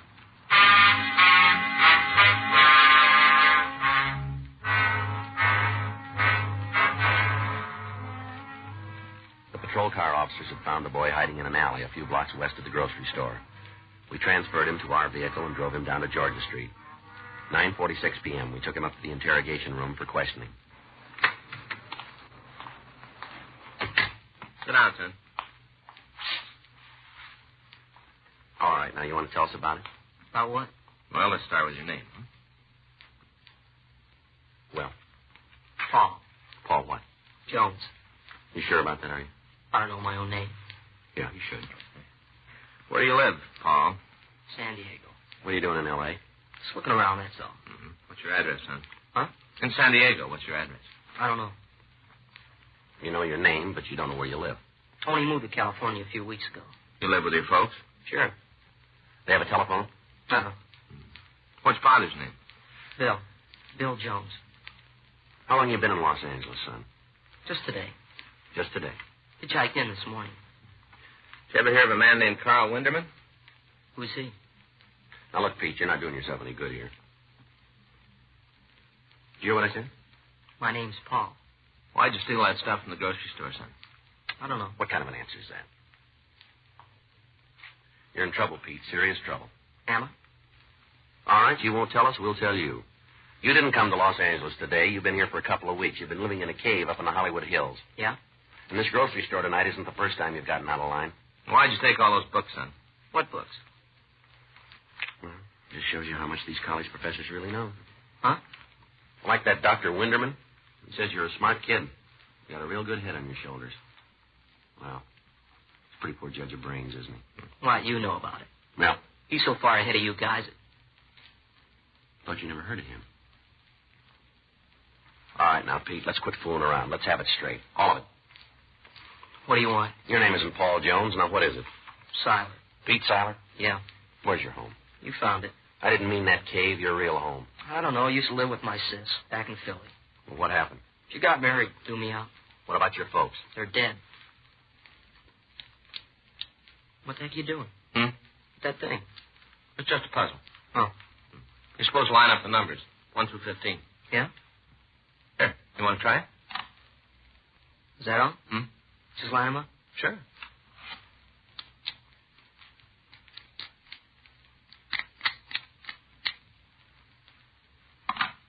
Now what?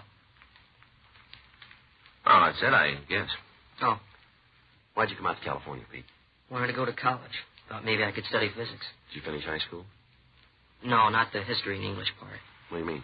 Science and math, I finished them a couple of years ago when I was a kid. Just how old are you? 16 almost. Be harder if you didn't look at it. Huh? That puzzle. Yeah? You know, let the guy see it first so he knows just where the numbers are. Oh, yeah. Then make him work it with his hands behind his back. For memory. Oh. Be harder that way. Yeah. I'll show you. Go ahead, mix them up. Okay. I thought you were going to memorize it first. I did. Take a look. I get them right? Yeah. It's harder that way, though. All right, Pete, now let's go back to it. Why'd you take all those books? I wanted to study them. I was going to return them when I was through. I couldn't get a library card, not without a real address. What about the canned goods you've been stealing? It wasn't much, just enough to eat. Well, what's going to happen to me now? Well, that's not up to us. Huh? What do you think ought to happen? Well, I don't know. Well, I don't see where I did anything so wrong. You don't, huh? Well, did I? You stole books, you stole food. You caused us a lot of trouble. Yeah. Well, you're the whiz at math, aren't you? Huh? You add it up.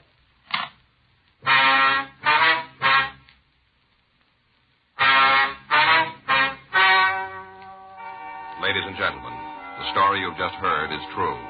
The names were changed to protect the innocent. On April 16th, a hearing was held in juvenile court, the state of California, in and for the county of Los Angeles.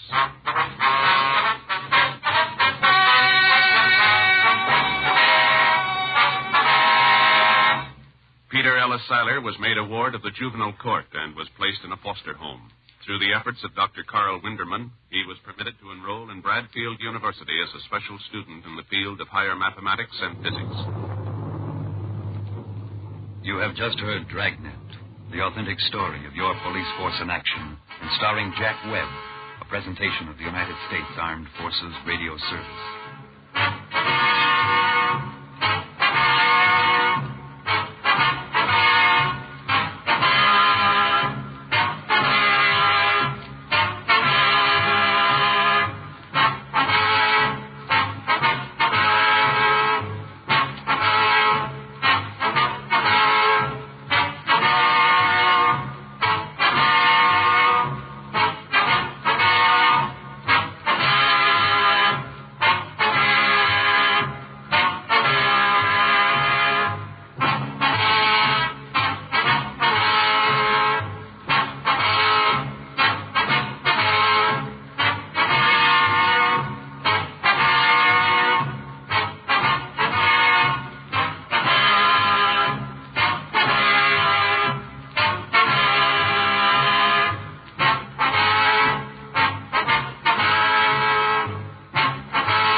My name's Regan. I work for Anthony J. Lyon, Detective Bureau. They call me The Lion's Eye.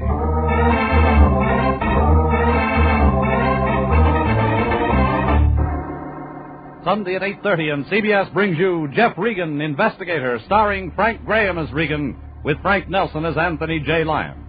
So stand by for mystery and suspense and adventure in tonight's transcribed story. She's lovely, she's engaged, she eats soybeans.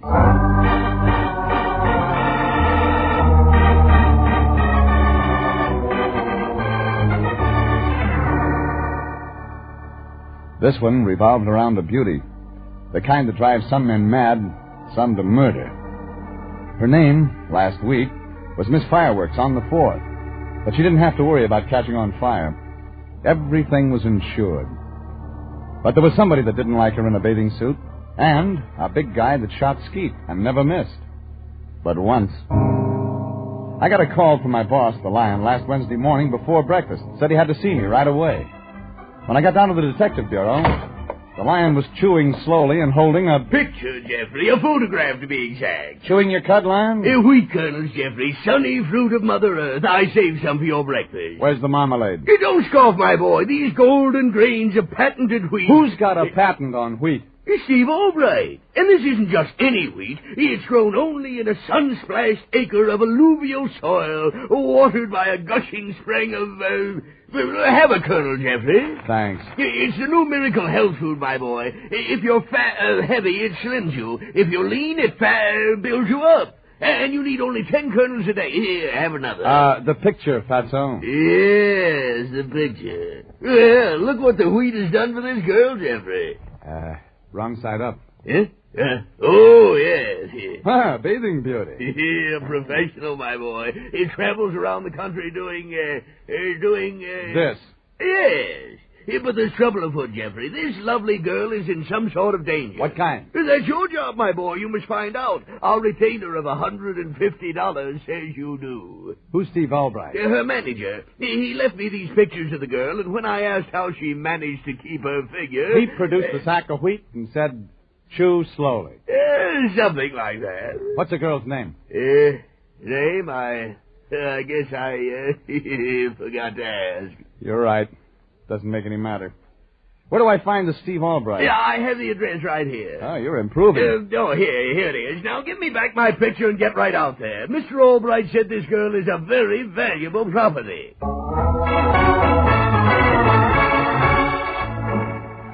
Some photographs lie, but these told the truth. About soft hair flowing down to the waist. A fluted figure, tight in a two-piece bathing suit.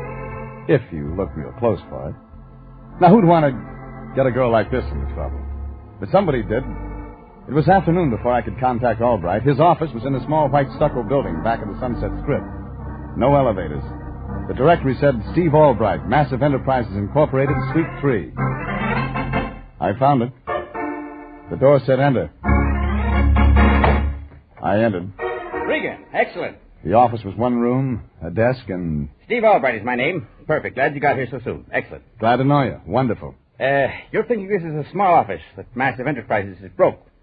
I ask you to examine the books, Mr. Regan. You've paid us. There's somewhere in this drawer. Oh, here they are. Excellent. Where's the girl? We'll come to her, fine. Grand. The books. You see? I go back to 1948. That's when I found her. What do you call her? Actual name, Jerry Shoulder. Marvelous. But no one knows her by that name. As you can see in the books, Mr. Regan, it's always something like Miss Gold Coast. Mm-hmm. Let's see. Chicago, $1,436.56. 2 days' work. Pictures, endorsements, radio shots. Mm-hmm. Good money for 2 days' work. Jerry was Miss Coal Tar Derivatives for the Duplan Manufacturing Empire. $2,769.84. In 3 days. Marvelous. Of course, the flower festivals and all have a bathing beauty contest, but they find it's much simpler and more advantageous to have a professional win. She knows how to pose, she knows what to say and do, and, of course, she's more beautiful. Makes sense. You say she's in trouble. We did very well in Kansas City as Miss Ground Round for the butchers. I want to know about now. Well, since we've been here, Mr. Regan, there have been innuendos, threats against her life. Why? I don't know. Well, here, you can see from a picture. You left pictures of her with Lion, I'm convinced. I mean, Mr. Regan, it's seldom that a girl comes along who has all... Delightful. I mean, it's insured. Insurance is a wonderful business. Yeah, $100,000 overall. And Lloyd's of London will pay $10,000 if she injures those legs of hers. Mm-hmm. You want me to act as her bodyguard, eh? Precisely, Grand. Delightful. That is, if you feel you can resist her. You see, Mr. Regan, her value as a professional bathing beauty is ruined if she gets mixed up with men. Marries. Uh-huh. You, got a policy on that, too? $50,000. I promise I won't marry the girl. Your big job is to keep men away from her. What man? His name? Banyan. He's tall, good-looking. Yeah, I know him. Cheap rackets here. Oh, excellent. Then we can do business. Just curiosity, all right, but what about the golden grains of patented wheat?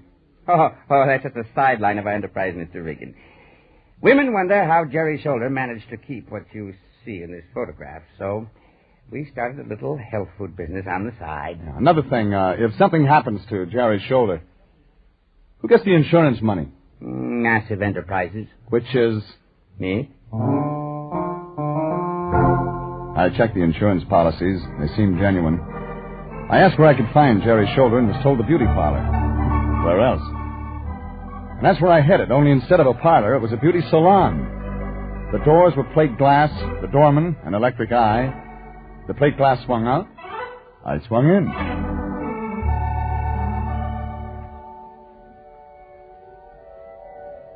I sank into the deep rug like it was something alive. The place was wired for music. There were flowers and a statue of Aphrodite, life-size, standing in the fountain. The official greeter was Trey Chick in ascot tie and cutaway pants. What's it to you, Mac? He said, noticing my glance. You maybe want your hair done? If you don't mind my asking, why are you working here? The slick dames gotta get their kicks. I remind them of Humphrey Bogart. Oh, yeah, sure. Well, now, Humph, could you tell me... My name is Mungo. Who was that? Just a dame getting beautiful. You was asking? Looking for a girl named Jerry Shoulder. All right, wise guy. In here. Mr. Banyan will want to talk to you. The big guy rammed his shoulder into my stomach, then grabbed my arm and twisted it behind my back. He opened a door and shoved me into a room. He locked the door from the outside. There was another door, and it was locked, too. I looked around the room. It was like a medieval torture chamber. Weird racks and iron maidens connected to steam pipes. Metal rollers, headless horses. All to change nature's idea of what a woman should look like. I tried the door again. This time it opened. Only someone was coming in. She was young. She was lovely. She wore a bathing suit. Tall, deeply tanned brunette. Moving easily toward me on calendar legs. You want to see me? There's more? I'm Jerry Shoulder. I thought maybe. I don't get to meet men. I'm sorry you caught me looking like this. It's all right. You see, I just had my hair done and had to wrap it in a towel. Oh, yeah. Mungo tried to keep me out of here, but I persuaded him to let me come in. You wanted me for something? I'm your new bodyguard, lady. She's starting that again. Doesn't want you to get into trouble. Oh, you wouldn't let anything happen to me, would you, Mr. Regan? Oh, Mr. Regan, the Lion's Eye. Oh, I've heard of you. I've heard you're very good. On some things. Well, you mustn't pay too much attention to my manager. Your Mr. manager Regan. says you've been threatened. Oh, there must be some mistake. I've never been threatened in my life. Oh, pardon me while I climb up on my horse. Huh? Oh.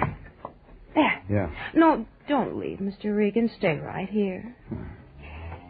Time for my exercise. Do you have any idea who might want to do you bodily harm? I just love exercise, Mr. Regan. Yeah, sure. Could it be a man named Banyan? Mr. Regan, you've got to help me get out of this place. You man, come here. There was a woman standing in the doorway. There was a gun in her hand. I know how to use this. Get away from her. She motioned me toward the door. I obliged. Then we were in the hall, and I noticed the woman was holding the gun awkwardly. The safety was on. You men are all alike. Yeah, they tell me. Now, give me the gun. You stay away from Jerry. The gun. I'll just put it back in my purse, but you stay away from Jerry now. The woman dropped the gun into her purse. She wore a plain, hugging jersey dress. Gray hair in a bun at the back of her head. The kind of a woman you see in bars. Late. Alone. We've got to keep men away from Jerry. I'm sorry if I frightened you. Don't tell me you're a private eye. No. I'm Martha, Jerry's wardrobe mistress. I keep her bathing suits in cool, dry places. They're latex, you know. Do you know a man named Albright? Well, sure, that's Jerry's manager. He's the one that told me to protect Jerry, keep the men away. Well, then why didn't you do it? The way she came walking in, anybody could have got to her. I was busy for a moment in the back, looking for a cool, dry place. Did Jerry know a small-time racketeer named Banyan? Well, if she does, I don't know about it. And I'm with her constantly. Yeah, like today.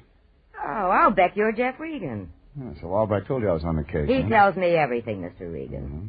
Well, maybe he can tell you why Jerry didn't follow us out into the hall. It does seem strange. We better take a look in that room. Jerry's shoulder was gone, out the other door. But we still had a catch. Standing in the middle of the 17th century chamber of mechanical horrors was a 20th century mess. The ape in ascot tie and pearl buttons, only now his clothes were torn, his face scratched and bleeding. All right, where's the girl? I was only trying to help. Wake up, will you? Where is she? Mr. Banyan, he said... Banyan again. Keep her safe from guys. Snap out of it, will you? you? I couldn't hit his girl. I tried to hold her. She hit me and scratched Is she still me. in the building? She even screamed at me, but I couldn't hit his girl. Banyan, sure. And I know where to find him.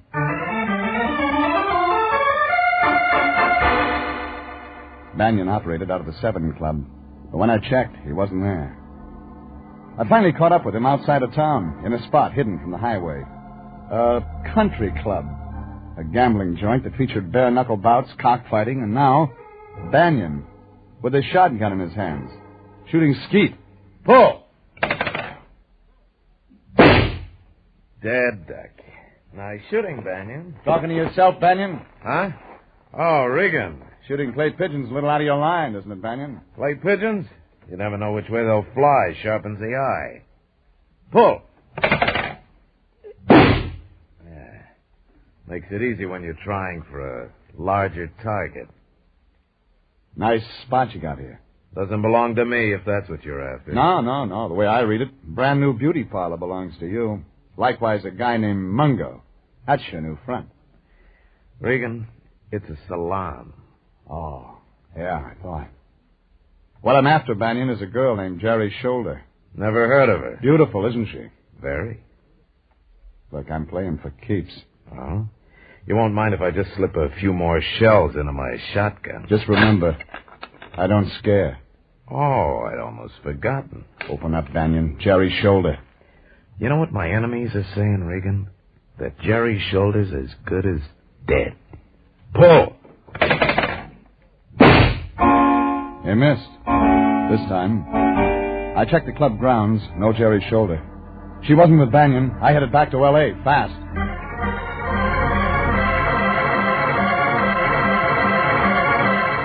It was late when I reached L.A. I had to get the Lion. I phoned him at his apartment. Nobody home. I called again 15 minutes later. Still no answer. I was getting worried. I went to his apartment. He wasn't there. I checked with the janitor. He told me the Lion was on the roof. That's where I found him. In bed. Lion. Hey, Lion.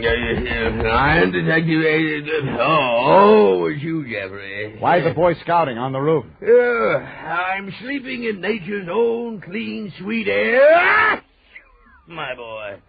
I moved my cot up here just this evening. Look, Lion. You're sleeping under the stars, just as Mother Nature intended. Lion, If Mr. Albright says my shoulder sleeps out even when it's raw, it's part of their health plan. Look at me, Jeffrey. I'm thinner already. You know, I've only had 8 kernels of the patented wheat today instead of 10. I did without dessert. Listen, Fatso, I'm heading for Jerry Shoulder's hotel. I want you to check on Banyan. You that low criminal? Find out where he's been the last few days, how he's been spending his time, everything. Keep an eye on him. All right, Jeffrey, if you insist. I insist. Do you think you'll find me shoulder at a hotel? Maybe.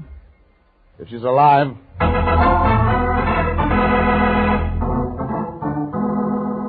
I dropped the Lion off at police headquarters to get a rundown on Banyan. Then I drove to Jerry Shoulder's apartment hotel. The street was quiet and deserted. Most of the windows were black, just a few lights here and there. Patio balconies, very swank. Inside, there was a self-help elevator. I went up.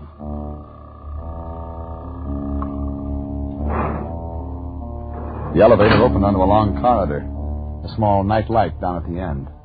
The room was 306. I was almost at the door when the door banged open, and coming at me fast was that mug from the beauty parlor, Mungo. Out of my way! No, brother, not this time. It's like... My fist found his stomach as soft as pie. He doubled and fell. I jumped over him and ran into the apartment. The lights were on. The living room was empty. I tried the bedroom. The light was on in there, too, glaring white on what I didn't want to see. There was a body lying across the bed. Not Jerry's shoulder. A man's body. A bullet through his chest. The dead man was Steve Albright. The ripped sheet that covered him was stained purple.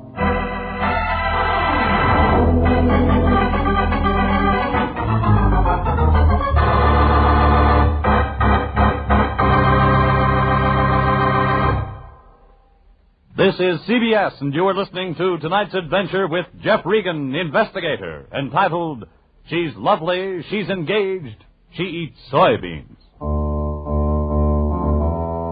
Steve Albright was dead in Jerry Shoulder's apartment, a bullet hole in his chest, and what looked like purple acid burns through the bedclothes. I'd caught Mungo, the well-dressed ape from the beauty parlor, coming out of the apartment door, and I knew that Mungo worked for Banyan, the racketeer. Albright had hired me as Jerry Shoulder's bodyguard. He'd have done better to have hired me as his. I called Candid at Homicide. Now, the police photographers were gone. We were waiting for the coroner. Candid sitting on the bed next to Albright's body. Candid was eating Fig Newtons. Well, I'm glad you held on to Mungo, Regan. You think he did it, Candid? Open and shut case. You know, Jerry Shoulder was insured, but plenty. Yeah. You said. I called the night member of the insurance company right after I called you, Candid. They said all her policies were in effect but one. You know which one? I'm not interested, Regan. I've got the killer. It was the one that would have paid off to Albright. The deceased. If Jerry had married. That policy lapsed a month ago. Well, my insurance is always lapsing. Yeah, well, this one lapsed because Albright married Jerry Shoulder himself. What? The company wouldn't pay on that. And Albright couldn't let it out because there's no such thing as a married bathing beauty. So Mungo was nuts about the dame. She gives him the come on. He finds out about her being married, comes up here and... And? Have a Fig Newton, Regan. They're real fresh. And? Well, he was going to kill the girl, like they all do, Regan. You know that. But Mungo gets real mad when he finds her husband in her bed, and he knocks him off. Mungo denies it. They all do, Regan. You know, Candid, the way the bullet entered... Looks like it was a hurry-up job. So Mungo was nervous. You know Mungo worked for Banyan. We've got the killer. Right. Mind if I turn out these lights? Hey, now, wait a... Regan, I can't see. Yeah, it's kind of dark in here. Regan, where are you? I feel something moving. There's a dead guy in here, Regan. Give your eyes a chance to get used to the dark. Oh, gee, turn the light on. Huh? Barely make out the figure on the bed. In the name of the law, Regan. Okay, Candid. I've got all I need here.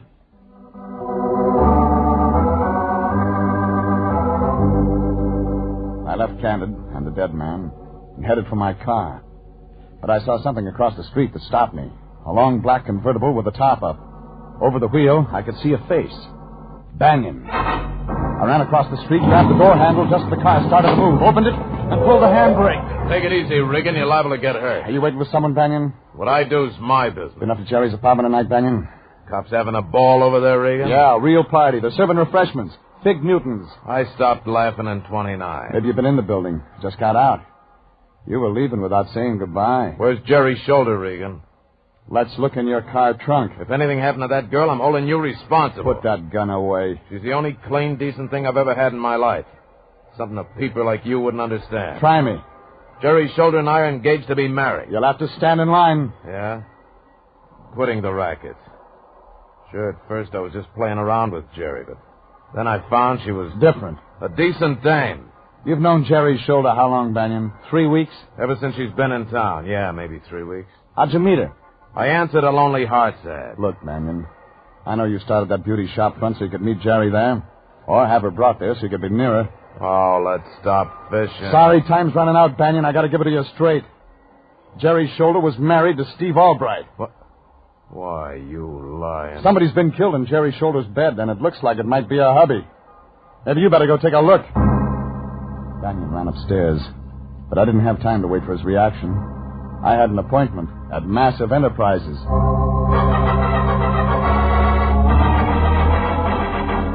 It was 4 a.m. now. A clear sky pouring cold moonlight down on the deserted stucco that housed Massive Enterprises Incorporated. The outside door was open. Steve Albright's office was locked. It opened on the third key. I tried. I snapped the overhead light on. Everything just as I remembered it.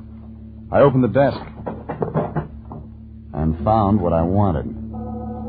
When Steve Albright had said that Massive Enterprises consisted of himself, he was almost right. The health food sideline was in the name of Martha Highgate. I used the phone to raise the line. Tried every place I thought he might be. Then tried the office of the Detective Bureau. Yeah, Anthony J. Lyon, Detective Bureau. Anthony J. Me, Lyon. Fatso. Oh, Jeffrey, my boy. I've been trying to locate you. What'd you get on Banyan? That's what I wanted to tell you. I picked up his trail at the 7 Club. He was with Jerry Shoulder. Well, yeah. Yeah, I just talked to Banyan. Yeah, I'm not surprised, Jeffrey. I took his girl away from him. Jerry Shoulder? Yes, when they came out of the club, Banyan went to get his car. I spoke to Miss Shoulder and told her she was in great danger. Showed my credentials, and she came with me. With you? Yes. Oh, she's a very nice girl, my boy. She said she's had to go around with Banyan. He practically forced her to accompany him. Where's Jerry Shoulder now? Well, she was here at the office up until an hour ago. We had a midnight bite of wheat and quite a nice chat. She's gone? Well, I was out getting a drink of water, and when I came back, she was gone. Anything else on Banyan? Oh, yes. There is no Banyan. Come again? Banyan is just one of the aliases taken by a hoodlum whose real name is Highgate. Highgate? And he has an older sister named Martha. Yes, but how... That's all I needed. Thanks, Lyon. It began to make sense.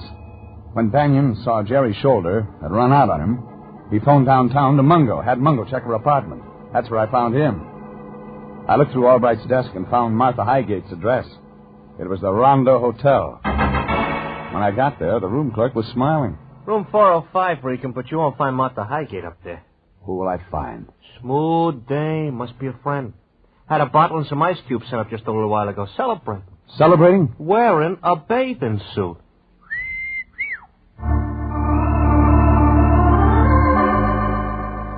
I went upstairs and knocked on the door. I waited. Then I felt the knob turn in my hand. The door opened. And there, in a tight-fitting bathing suit, stood... Come in, Mr. Regan. Hey, wait a minute. You're not Jerry Shoulder. Come in, Mr. Regan. The room was dim, in pink light. There was a rosy globe hanging down from the ceiling. A phonograph was playing. And the woman was the bathing beauty's wardrobe mistress, Martha Highgate. Drink, Mr. Regan? No, thanks, lady. Oh, don't you like me? Just a little. I'll like you more after we talk. Do you like me in this light? See, I've kept my figure young, Mr. Regan. You can't cheat Father Time with a pink light, lady. My hair looks almost black if you don't stand too close. It's long, Mr. Regan. You even had the bellboy fooled with that bathing suit and your hair down, Martha. I'm Jerry Shoulder now. It'll take more than wishing to give you what she has, lady. Maybe a little drink will improve your eyesight. No one's eyesight's too good in a darkened bedroom, Martha. Bedroom? You loved Steve Albright, didn't you, Martha? Love Steve? Oh, sure, and he loves me. Yeah, he did all right by you, too. Made you part of Massive Enterprises, gave you a cut of the profits. But that wasn't enough. You wanted him. I've got him. Oh, no, lady. Somebody's got him now, but not you. Not Jerry Shoulder. Steve Albright is dead. Dead? One thing, lady, you didn't know that Steve and Jerry were married. Steve... Jerry. Yeah, you should have turned that bedroom light on before you threw that acid. What do you mean? Jerry was on a date tonight with your brother. No. You killed Steve Albright, her husband. Steve. You made certain with a gun. But you couldn't stand the thought of Jerry Shoulder looking beautiful even in death. So you used acid, too. I can use this gun again, Mr. Regan. Oh, no, you won't use it again, Martha. You're a one-time gal. You won't kill again. Don't try me. Give me that gun, Martha. Stand back. Give it to me. All right. The muzzle glass was hot on my face. But Martha was still a poor hand with a gun. The bullet went wild, and I had her by the arms, tight. Get your hands off her, Regan. Banyan. Oh, honey, I knew you'd come. I knew you wouldn't let me take him. All right, give me the gun, Regan. One inside your coat, too. That's right.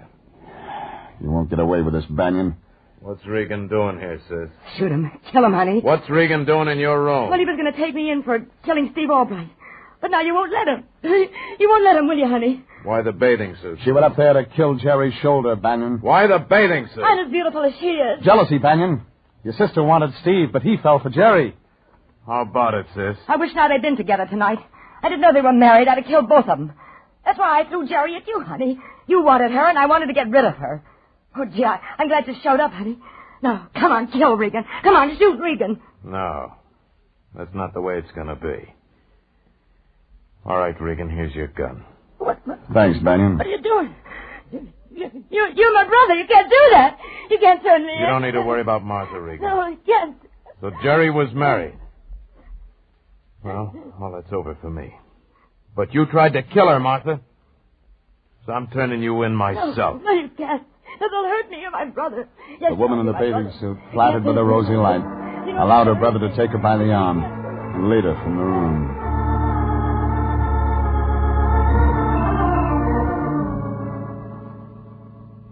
Banyan delivered his sister to Candid down at Homicide. But to make sure, I followed Banyan's car all the way.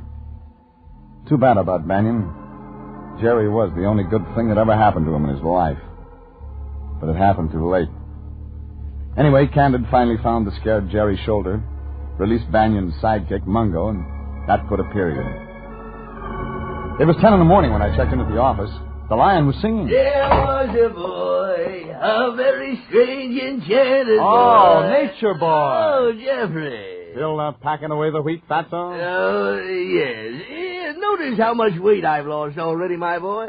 You know, this morning I saw my cheekbones for the first time in years. Oh, eyes sunken, color gray. Jeffrey, I've never felt so healthy. Yeah, I've been eating nothing but golden grains of patented wheat. Patented? Patented. You know, Miss Shoulder eats nothing but health foods, Jeffrey. Last night she recommended a health food restaurant where we might have lunch. The Grated Garbanzo Grotto.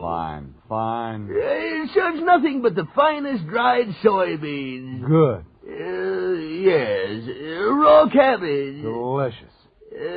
Delicious. Choice beech bark. Yummy. Yummy. Yeah, I knew you weren't touching any other kind of food. No, health foods, Jeffrey. Nature's boon to mankind. That's why I turned down the invitation for you. Moated mango. Invitation?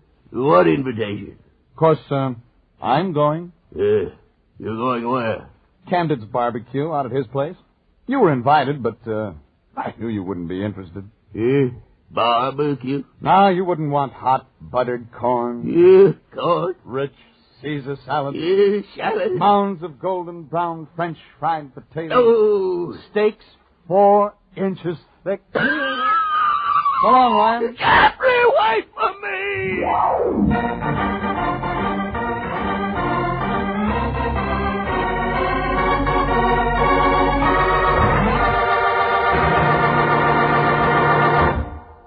Jeff Regan, Investigator, is written by William Frug and Gilbert Thomas, produced and directed by Sterling Tracy, and stars Frank Graham as Regan, with Frank Nelson as Anthony J. Lyon. Original music is by Dick Arant. Jeff Regan, Investigator, is heard each week at the same time over CBS. Bob Stevenson speaking, reminding you that Jeff Regan will be back next week, transcribed. This is CBS, the Columbia Broadcasting System.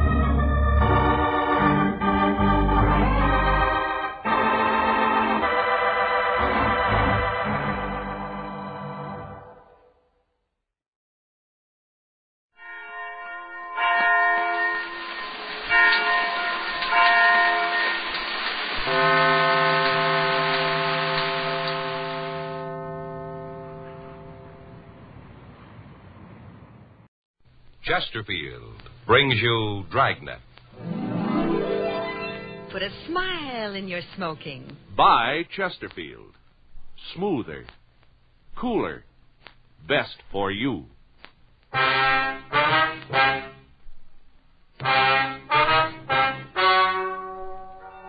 Ladies and gentlemen, The story you are about to hear is true. The names have been changed to protect the innocent.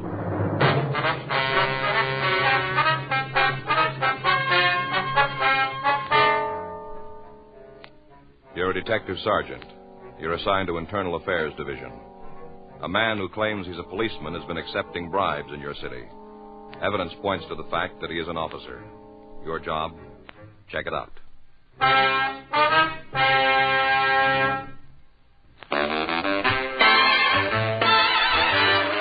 Stop! Start smoking with a smile with Chesterfield. Smoother, cooler, milder Chesterfield. Put a smile in your smoking, just give 'em a try. Chesterfield's best for you. They satisfy. When you shop, stop. Remember, vacation time is carton time. The cigarette to take with you is Chesterfield, made the modern way, with Accuray. Take along a couple of cartons and put a smile in your smoking. Chesterfield, smoother, cooler, best for you. Remember, in the whole wide world, no cigarette satisfies like Chesterfield. Put a smile in your smoking, just give 'em a try. Chesterfield's best for you. They satisfy.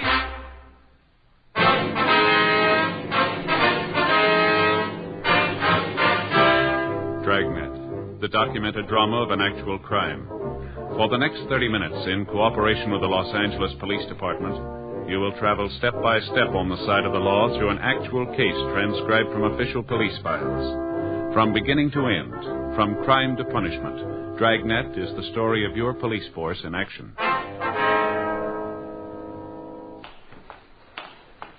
It was Monday, April 18th. It was cold in Los Angeles. We were working the day watch out of Internal Affairs Division. My partner's Frank Smith. The boss is Captain Fulton. My name's Friday.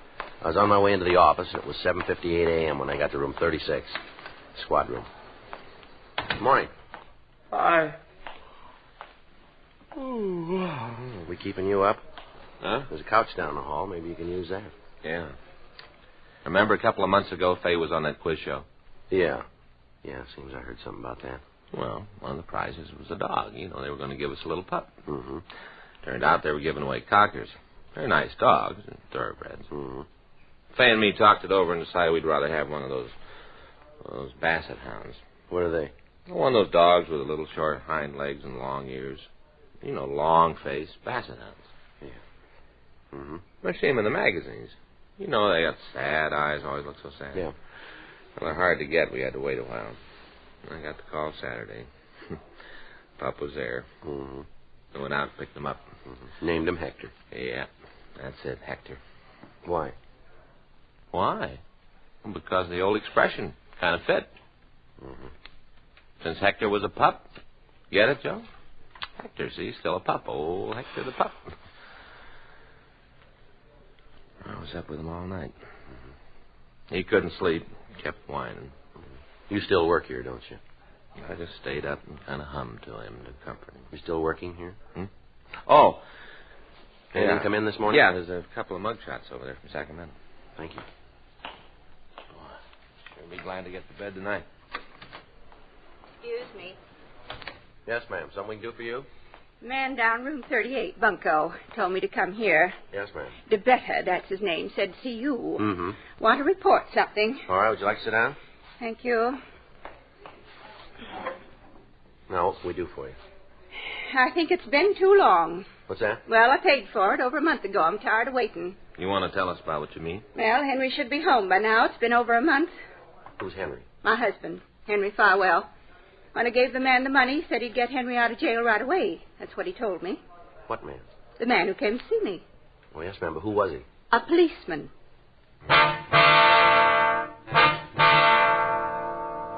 8:12 a.m. We continued to talk to the woman. She identified herself as Mrs. Henry Farwell, and she gave us the full story. When did this man approach you, ma'am? Just a minute, Mr. Smith. I got it all written down. Ma'am? Got it right here in my bag. Yep, here it is. March 6th. That's when I met him. Where was that? What? Where'd you meet him? He come to the house, my house. Told me he wanted to talk to me about something. Said it was important. Mm-hmm. I didn't know him. There wasn't any reason he'd have anything important to talk to me about. But he said he knew the mister. You mean your husband? That's right, Henry Farwell. Is he in prison? Yes. Been there for 3.5 years. We don't like to ask this, Miss Farwell, but it's necessary. Burglary. That's what he was convicted for. Judge told him he'd go to jail for 5 years to life. Was this the first time he's been in jail? I thought so. First, I thought it was all a mistake. They was wrong about the mister. Yes, ma'am. They weren't.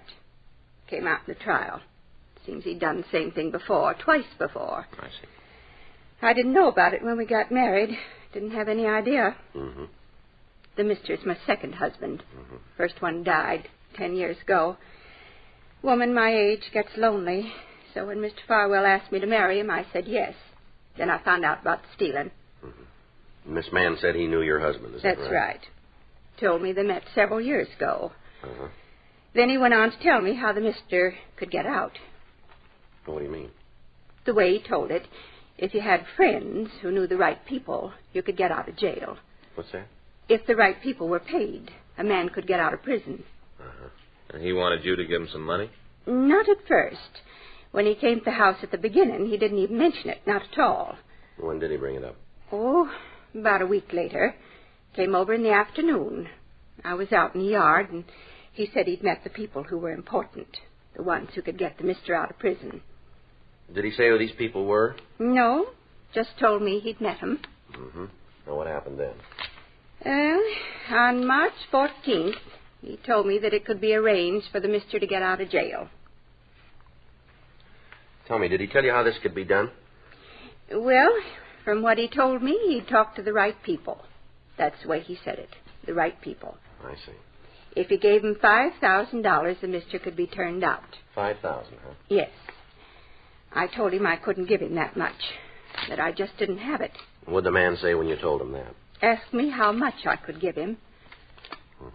I said if I sold a few things, did what I could to get more money, I might be able to pay $3,500. And what'd he say about that? Say it'd be all right? No. He told me he'd have to go back and talk to the people. Ask them if it'd be enough.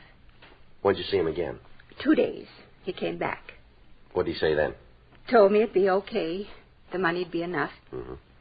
I got it together and gave it to him. That same day? No, it was 2 days later, on March 16th. That's when I gave him the money. I see. It's been over a month now, and the mister still hasn't been turned out. I wrote to him, but he doesn't say anything about coming home. I don't think he knows anything about it. Yes, ma'am. Now, I don't want to cause any trouble. Just want the mister out of prison, or else I want my money back. He told us this man was a policeman? That's right. In what city? I don't understand. Well, what city did he work in, or what city did he say he worked in? Here, in Los Angeles, right here. Did he show you some identification? Oh, yes. I wouldn't just hand over the money without that. I saw his badge. Does it look like this one? Let me see. Yeah. Just like that one. Same thing. Did he give you a name? Yes. He said he was Jim Sorvell. Sergeant Jim Sorvell. That's S-O-R-V-E-L-L? That's right. I'll check it. Did you see anything else to identify him? What do you mean? Well, did he show you any other cards, anything else? You mean it might be a wrong name? That's right. Oh, no, I'm sure about that. I wouldn't just hand my money over to anybody. I was sure. Well, how do you mean? I saw his driver's license. Did he tell you where he worked? You mean in what department? That's right. Yes. It's one of the reasons I believed him, because of where he worked. Yeah. Right here in the city hall.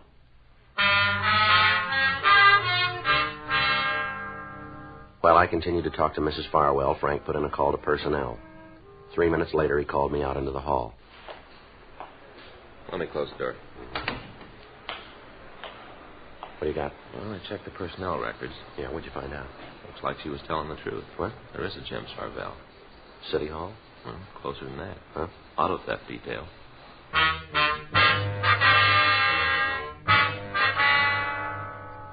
We put in a call to auto theft detail and asked that Sergeant James Sorvell see us right away. While the victim waited in the squad room, Frank and I took the officer down to the interrogation room.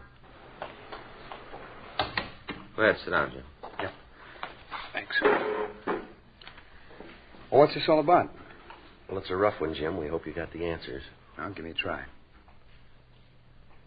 How long you been a policeman? 12 years. How long you been working auto theft, Jim? 2 years this time. I worked there before, about 5 years ago. Uh-huh. Well, what's this all about, anyway? You know a woman named Farwell? Farwell? Mm-hmm. No, I don't think I do. How about a man, Henry Farwell? No, I don't think so. No, wait a minute. A few years ago when I was working burglary, seems we had a suspect with that name. Yeah. Big guy. Fallen twice before, the way I remember. Bad name around town. Might be the same one. What about him? I heard he went to the joint a couple of years ago. Well, his wife came in here this morning. Yeah. Says she gave a man $3,500 to get Farwell out of jail. Lawyer? No. Some kind of a deal. This fella said he knew the right people. Told her a little juice would open the doors for her old man. How do I fit into this? Well, this guy told her he was a policeman. Showed her ID to prove it. What name? Yours. You believe her? Well, no, we don't want to. We figured we'd get your side of the story first. Well, there's nothing to tell you, Friday. I had no part in the action. That's the truth. I hope it stands up. It's got to. I don't know anything about the deal. Nothing at all. I wouldn't know the woman if she walked in here right now. Well, then you don't mind letting her take a look at you, then? No. Bring her in. Right? Yeah.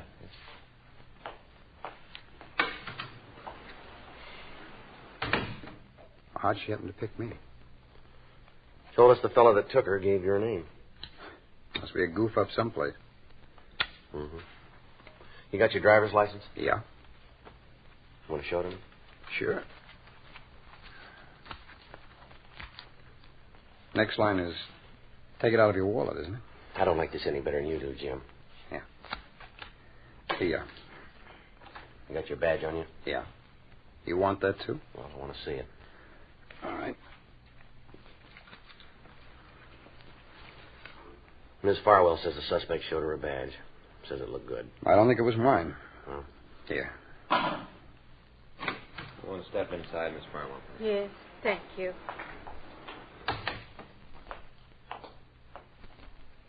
All right, Miss Farwell, you know this man? Yeah? Seems I've seen him someplace before. Yes. Now be careful and look carefully. Do you know where you've seen him? I'm trying to think. Take your time, be sure. Yes, ma'am.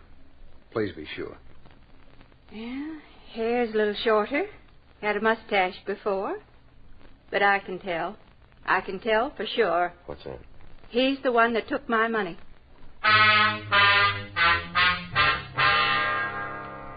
Mrs. Farwell was taken down the hall where she made a complete report. We continued to interrogate Sergeant James Servell, but he maintained his innocence.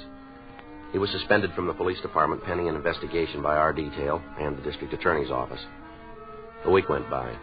During that time, we talked to Servell's friends and the men he worked with. His financial condition was investigated. He owed some money, but he was not behind in his payments. His bank account didn't show any large deposits, and from what we could find out, he was not living beyond his means. If he was guilty, he hadn't spent any of the money that he'd taken. We asked the stats office to make a run on con men who had used a similar approach. They came back with a list of 18 possible suspects. We pulled the mug shots from the packages on the men, and we drove out to see Mrs. Farwell. She showed us into the living room of a very small house. Now then, what is it this time? You come to bring my money back? No, ma'am. Well, when am I going to get it? Seems like a long time. The mister's still in prison, and I haven't got my money. Yes, ma'am. We'd like you to look at some pictures, if you would. What for? We'd like to see if you recognize any of the men. Sure, I got nothing else to do. Let's see 'em. There you are, ma'am. Mm-hmm. Yeah. Mm-hmm. Yes, sir. All right. Now, looked at the pictures. Now I get the money. No, ma'am. When do I get it? Well, we haven't been able to recover it yet. What? We haven't found it yet. What about that man you got, Sorvell? What about him? Ma'am? Make him tell you where the money is. He took it. Make him tell. From what we've been able to find out, he hasn't got it. Now we get down to cases, huh? What's that? Let's lay the cards on the table. I'm getting pretty mad about it. When I first came to see you, I wanted the money back. Either that or to have the mister out of prison. Either one. It didn't much matter which, but I did want one of them. Yes, ma'am, I understand. Now, you've got the man who took the $3,500. Got him in jail. And you tell me you can't find the money. Is that right? Yes, ma'am, that's right. You want to know what I think? You want to know? What's that? I think you're all in it together. That's what I think. The whole bunch of you, all in the thing together. That's not true. You say so, but I think different. Now, I'm going to tell you something, Mr. Friday. I'm not going to wait any more. I want the money back, or I'm going to the newspapers again. I'll tell them what's happened. They'll get me some action. Now, just a minute, Miss Farwell. No, I won't. I've done all my waiting already. You think that just because I'm an old woman you can push me around. Well, you just got another thing coming.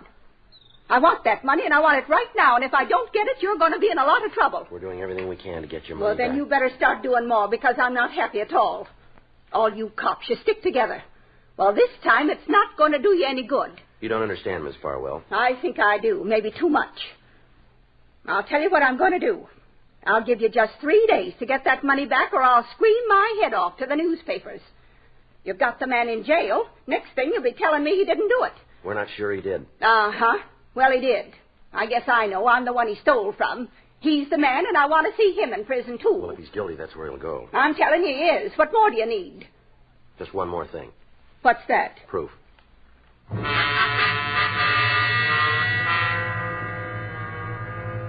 Frank and I went back to the office and met with Captain Fulton. We laid out the results of our investigation.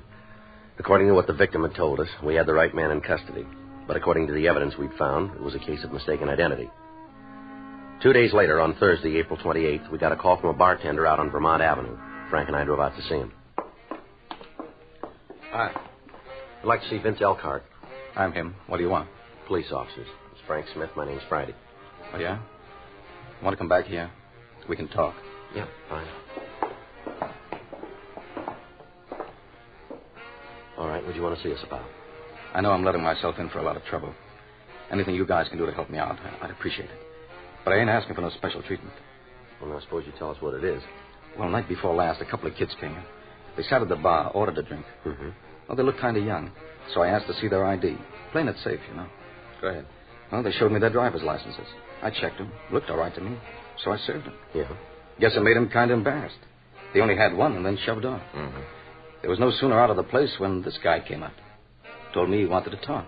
What about? Said the two kids were underage, minors. That I'd served them and the beef was on. Well, who was he? That's why I called you. Maybe I was wrong serving the kids. Maybe I did make a mistake, but I sure ain't going to stand for no shakedown. Not a penny's worth. This man tried it, did he? Sure. Told me if I paid off, he'd forget what he saw. Well, who is he? Cop. Name of Jim Servell.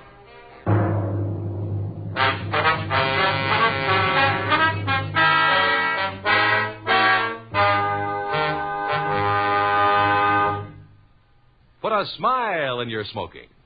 Next time you buy cigarettes, stop. Remember this. It's today's biggest cigarette news. Chesterfield is made the modern way with Accuray. The Accuray controller is the greatest improvement in cigarette making in years. And it's a Chesterfield exclusive. This amazing quality detective electronically checks and controls the making of your Chesterfield, giving a uniformity and smoking quality never possible before. So buy Chesterfield today. For the first time, you get a perfect smoke column from end to end. A perfect smoke column from end to end. From the first puff to the last puff, your Chesterfield smokes smoother. From the first puff to the last puff, your Chesterfield smokes cooler. From the first puff to the last puff, Chesterfield is best for you. Next time you buy cigarettes, stop. Remember, Chesterfield is made the modern way with Accuray. Put a smile in your smoking, just give them a try. Light up a Chesterfield, they satisfy.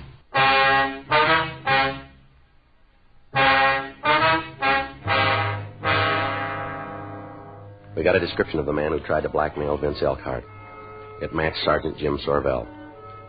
While I continued to talk to Elkhart, Frank put in a call to the policeman and asked him to come over to the bar. It took him 12 minutes to get there. He was brought into the place and confronted by the bartender. Would you turn around? Sure. How's that? Uh-huh. Yeah. How about it? Isn't any doubt as far as I'm concerned. No. He's the wrong man.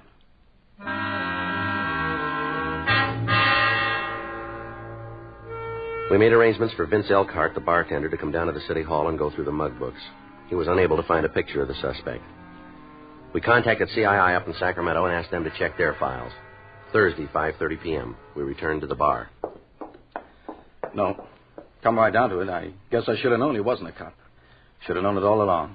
Have you seen this fellow before? I'm not sure about that. Seems like I might have, but I can't be sure. Mm-hmm. We do a pretty good business in here. A lot of people.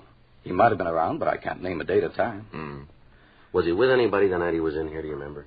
I don't remember. Matter of fact, I don't even remember him coming in.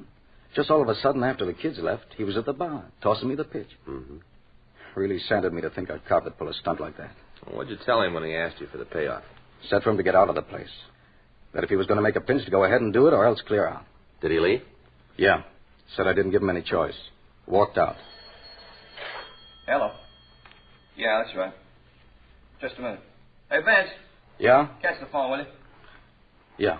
Excuse me. Yeah, go right ahead. Sure, go ahead. Hello? Yeah, that's right. Who? Oh, yeah. Mm-hmm. I don't know. Yeah. No, I understand. Uh-huh. Well, it's nice of him. Sure, I thought about it. Okay. Yeah. Goodbye. You guys must live right. That was him. The phony cop? Yeah. He'll be right over.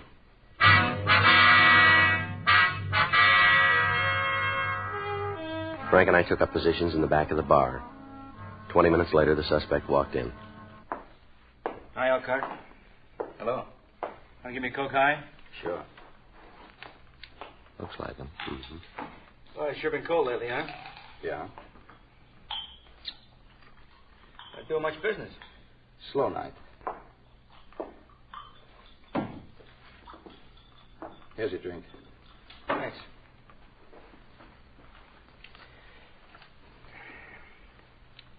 Where can we talk?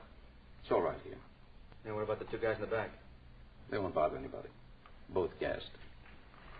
All right, Alcott, what about it? You mean the payoff? That's right. I talked to the boys downtown. They say they'll let you off the hook for $750. That's a lot of money. Your license is worth more, isn't it? I suppose so. But I got to know what I'm buying. Who are these guys downtown? Well, that doesn't come into it. All you got to do is dig up the money. How high does the juice go? What do you mean? Just that. How far up does the payoff go? All the way to the top? Yeah, we got enough. All right. Yes, sir. You play along with us and you'll do all right. This is him. All right, mister, let's go. What are you talking about? What is this? Police officers, you're under arrest. For what? Suspicion grand theft, impersonating an officer, and we ought to be able to figure up a couple more on the way downtown. Oh, hey, you guys are wrong. You made a mistake. Sure we have. Stand still. Nice, clean. You're going to be awful sorry about this. Is that right? Sure, I got a lot of friends in town. Some of them pretty high. Mm-hmm. You mind giving me your names and numbers? I want to be sure I got the right dope on you guys. Time I get through, you'll both be working so far out, you'll need a passport to get home. Mm-hmm. Got it all figured, haven't you? Front, back, and in the middle. Yeah. Like reading a story. Well, I don't know about the first part. Yeah. But I can tell you how it's going to end.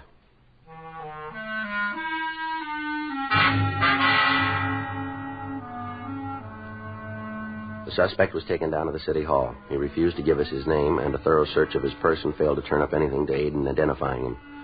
His fingerprints were rolled, and while we waited for the results of the check, Frank and I talked to the suspect in the squad room.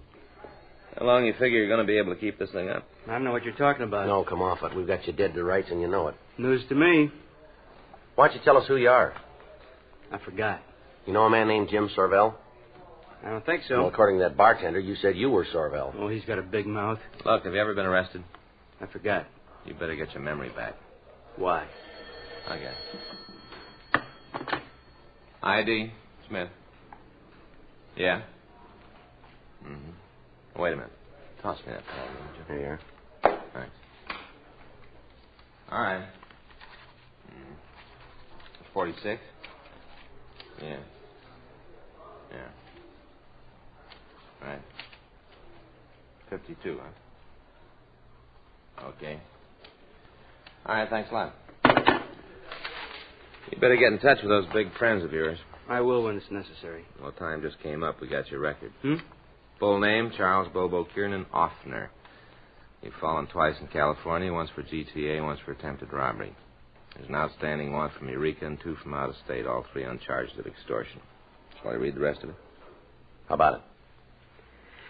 You don't have to. I'm in the box. Where's the badge and the driver's license? My place. Where's that? Hotel over on Grand. Where'd you get the badge? Bought it. Guy I know. It's one of the old ones. Mark doesn't know the difference. Yeah. How about the license? Made that up myself. Why'd you pick Sorvell? Looked like a good dodge, a cop who's going to cause trouble. Why him? Tagged a cleaning store out in Highland Park one night. Must be the place where the Sorvell does business. Clerk thought I was him. We got to talking. Things just worked out. What about the prison deal? How'd you build that for yourself? Well, I know a guy up at Q. He buddies up with a prisoner, gets all the information, and kites a letter out to me, and I pull the swindle. How many times you worked the deal? Collected 3. The last one was an old woman. What'd you take? $3,500. Just you and the guy up in the joints, that all there is? Yeah. You willing to make a statement? Sure. All right, we'll call a stenographer. Look, can you tell me something? What's that? The 2 out-of-state beefs, you think they'll extradite me? We don't call it. Why? I'd rather do my time here in California. It's nicer here. Yeah. Prettier. Lots of nice scenery in California. It's different. Well, I wouldn't worry. Hmm? You won't see much of it.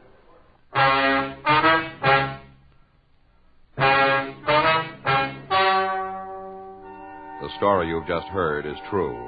The names were changed to protect the innocent. On July 28th, trial was held in Department 96, Superior Court of the State of California, in and for the County of Los Angeles. In a moment, the results of that trial. Now, here is our star, Jack Webb. Thank you, George Fenneman.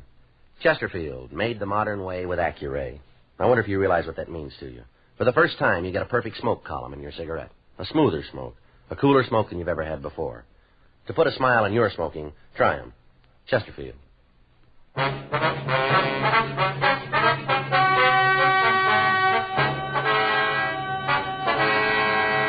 Charles Kiernan Offner was tried and convicted on grand theft money, 3 counts, and received sentence as prescribed by law. Grand theft money is punishable by imprisonment for a period of not less than 1, nor more than 10 years in the state penitentiary. Sergeant James Sorvell was reinstated in his duties with full back pay.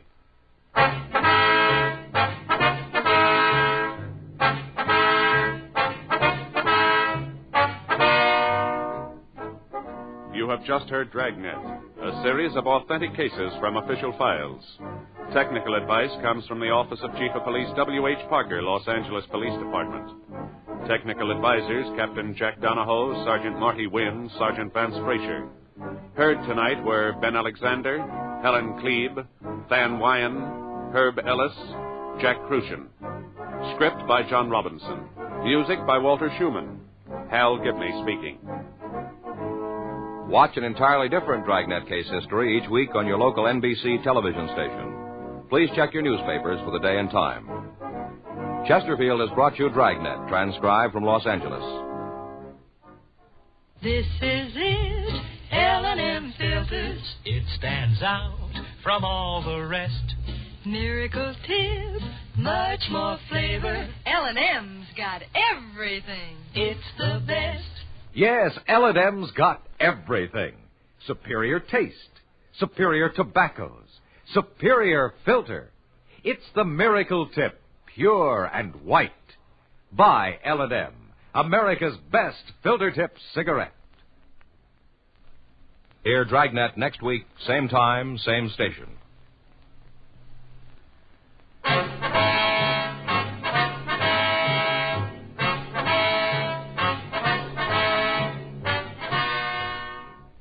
This is the NBC Radio Network.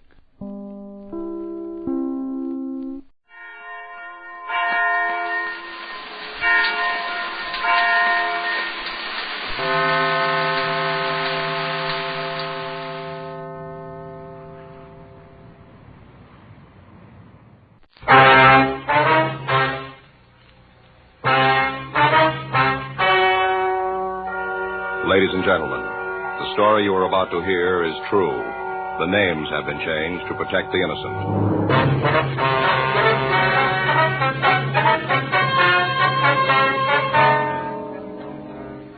You're a detective sergeant. You're assigned a burglary detail. A woman posing as a housemaid has been stealing cash and other valuables from homes in your city. Your job? Stop her.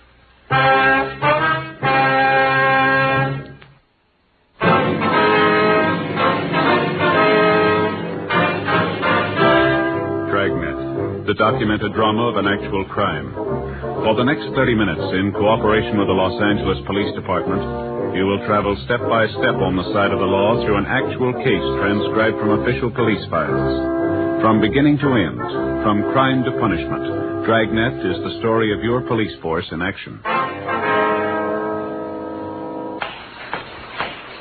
It was Tuesday, October 11th. It was cloudy in Los Angeles. We were working the day watch out of burglary detail. My partner's Frank Smith. The boss is Captain Bernard.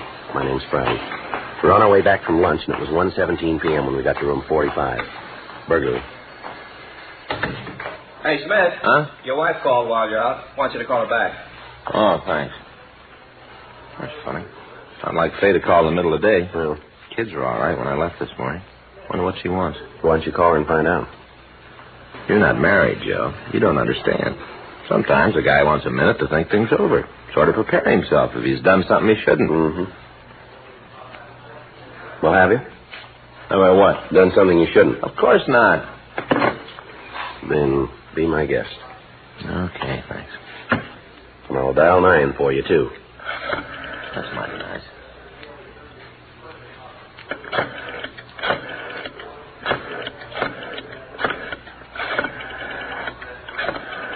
Funny, I know the kids are all right. Smart. Hi, honey. Yeah, Anna just told me. Oh, we're out to lunch. Why? Something wrong? Oh. What did happen? I see. Does she know who? She reported?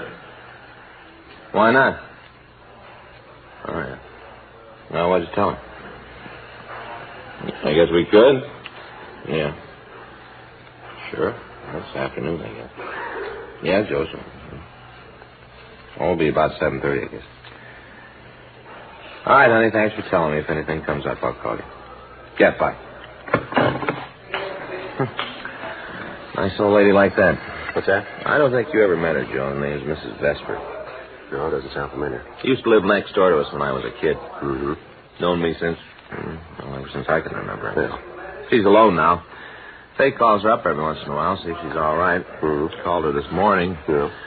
Mrs. Vesper says she had some money stolen, some jewelry. Happened yesterday. Didn't she report it? Faye doesn't seem to think so. Wants me to talk to her. All right, let's go. Well? Joe? Yeah? You got to promise me something. You got to give me your word right here. Mm-hmm. I don't want you to kid me afterwards about the way she treats me.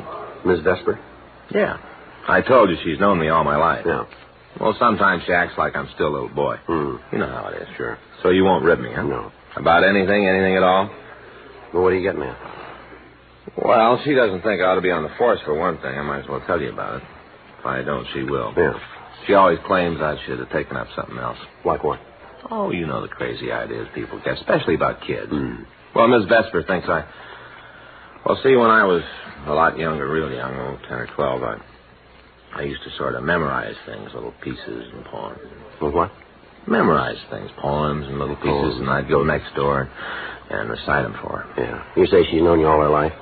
Yeah, practically, I guess. Well, it'll be true if we don't get out there. Well, she got a real kick out of them poems, and I wasn't much good, but she was prejudiced because she liked me, you know. Mm-hmm. Want to go? Want to go? Yeah, but I just want to explain this. That she thinks I should have kept at it. Made it my career. Reciting poems? No, not exactly reciting, Joe. I didn't just recite them. You wrote them, too? Yeah.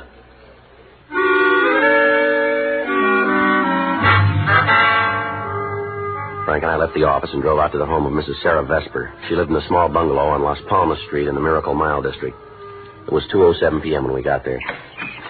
Why, for goodness sake, Frank Smith, where on earth did you come from? Afternoon, Miss Vesper. Mrs. Vesper? What's gotten into you, Frank? You've never called me that before in your whole life. Well, I meant Aunt Sarah. Well, now that's more like it. Who's this you got here with you? Aunt Sarah, this is my partner, Sergeant Friday. Oh, pleased to meet you. I do, ma'am.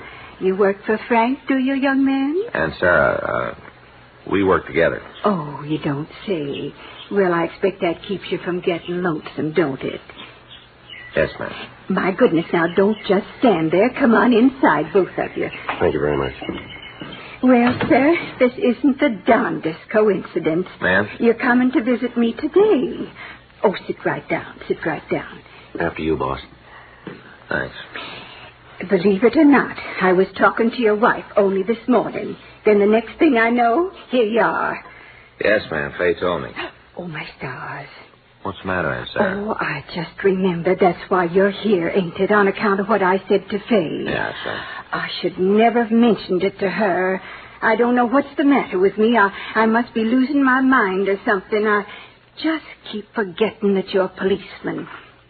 Oh. Well, you oughtn't to have been one in the first place. Now, if you'd just taken my advice. Aunt Sarah. Oh, now, don't misunderstand me, please. I'm not criticizing the police. Well, we certainly couldn't get along without them, and I'd be the first to say so, but some people have a talent for one thing, and some people are talented in a different direction. Isn't that right, Mr. Friday? Yes, ma'am. You take Frank here. He had a real talent for making up verses, even when he was just a little tyke. I bet you didn't know that, did you?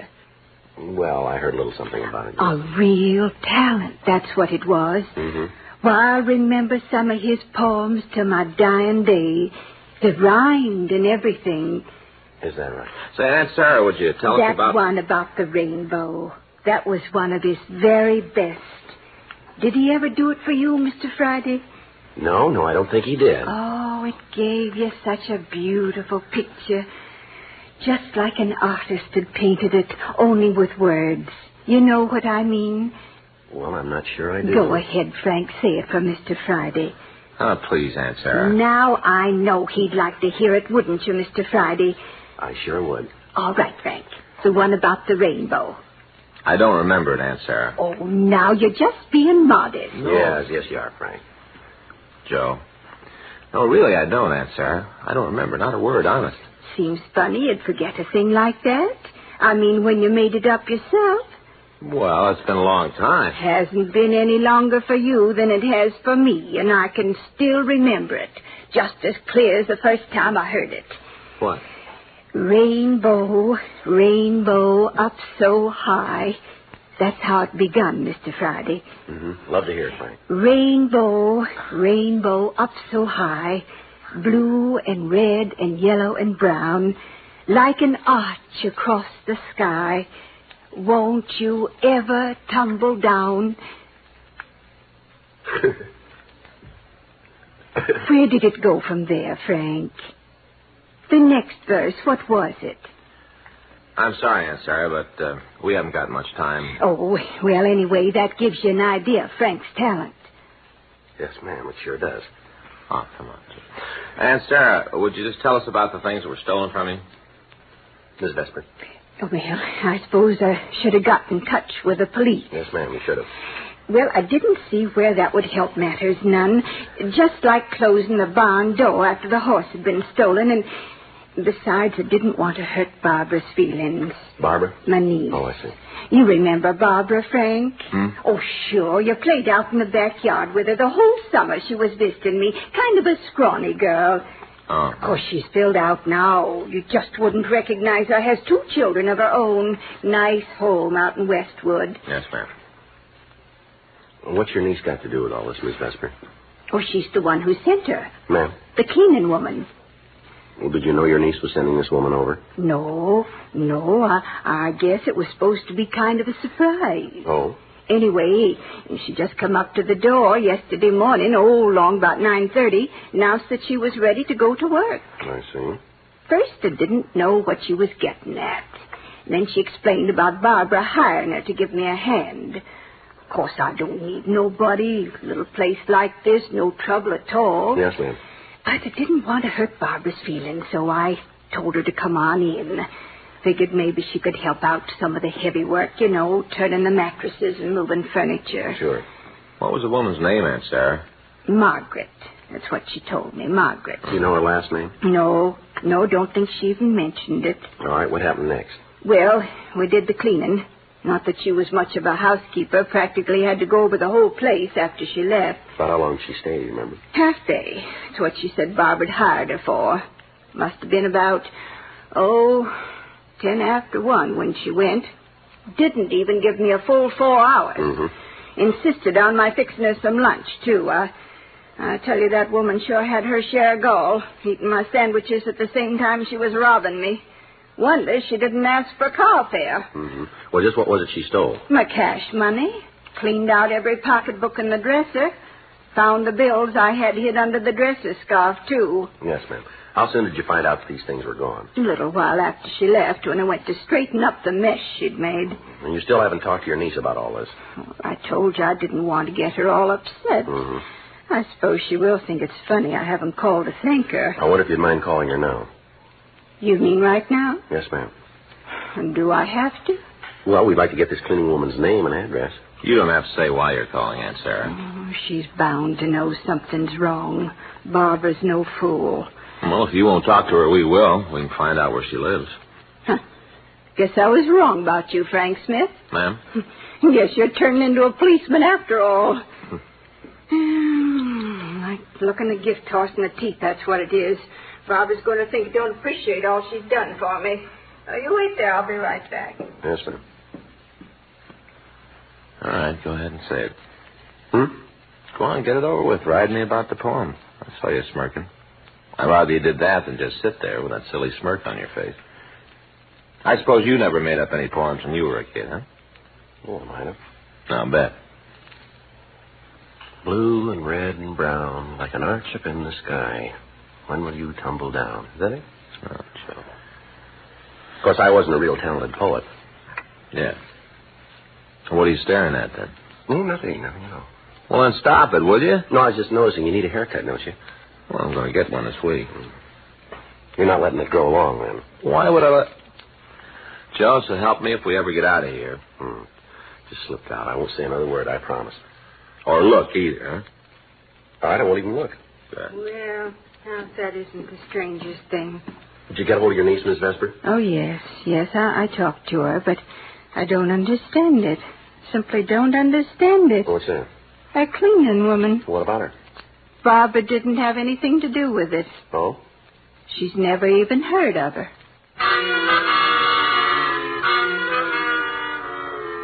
Frank and I continued to talk to the victim. Mrs. Vesper told us that the suspect was WFA, about 40 years old, 5'3" or 4", weighing approximately 140 pounds.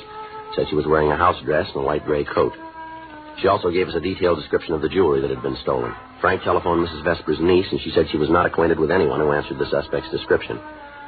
5:17 p.m. The crime lab reported they had found no physical evidence at the Vesper residence. 3 days later, October 14th, we received a theft report from a woman living near Wilshire and Western. The suspect had gained entrance by saying that a neighbor had sent her to clean. The description tallied with what we already had. During the next 2 weeks, 9 more thefts were reported. In each case, the suspect had used the same M.O., and the description indicated that the crimes had all been the work of the same woman. Each of the thefts took place within a few blocks of Wilshire Boulevard, in the area between Vermont and Fairfax. In one instance, the suspect had been seen departing on the Wilshire bus. Police officers staked out buses and bus stops. Lists of the stolen property were sent to all pawn shops in the city. 2 women were brought in for questioning, but the victims were unable to give positive identification. Employment agencies for domestic workers were contacted. Newspaper want ads were checked. No leads developed. Saturday, October 29th, 2:17 p.m. I get it. Burglary Friday. Who? Oh, yeah. Yeah, Corky. What's that? Yeah, thanks. If you can? Okay. Corky Levitt. Yeah? Woman's in his pawn shop trying to unload a diamond clip. Oh? Corky says it's on our list.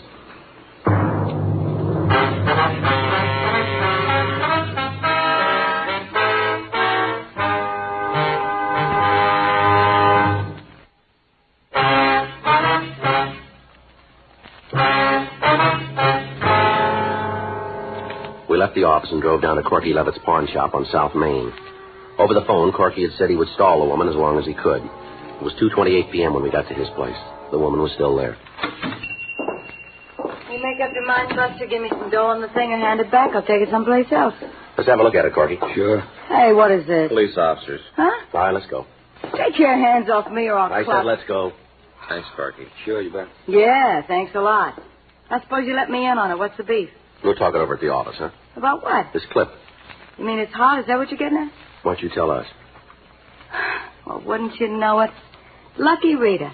Sure walked into it this time, didn't it? Looks like it. You clowns have got your minds all made up. You think I stole that thing, don't you? Somebody did. 2:42 p.m. We contacted Control 1 and notified them we were bringing in a female suspect. They took down our mileage and location and made a note of the time. 8 minutes later, we pulled into the city hall, and we again checked with Control 1. While the suspect was being searched by a policewoman, we talked to one of the victims. The victim positively identified the diamond clip as belonging to her. 3:41 p.m., we interrogated the suspect in the squad room. All right, sit down over there. You want a cigarette? Yeah.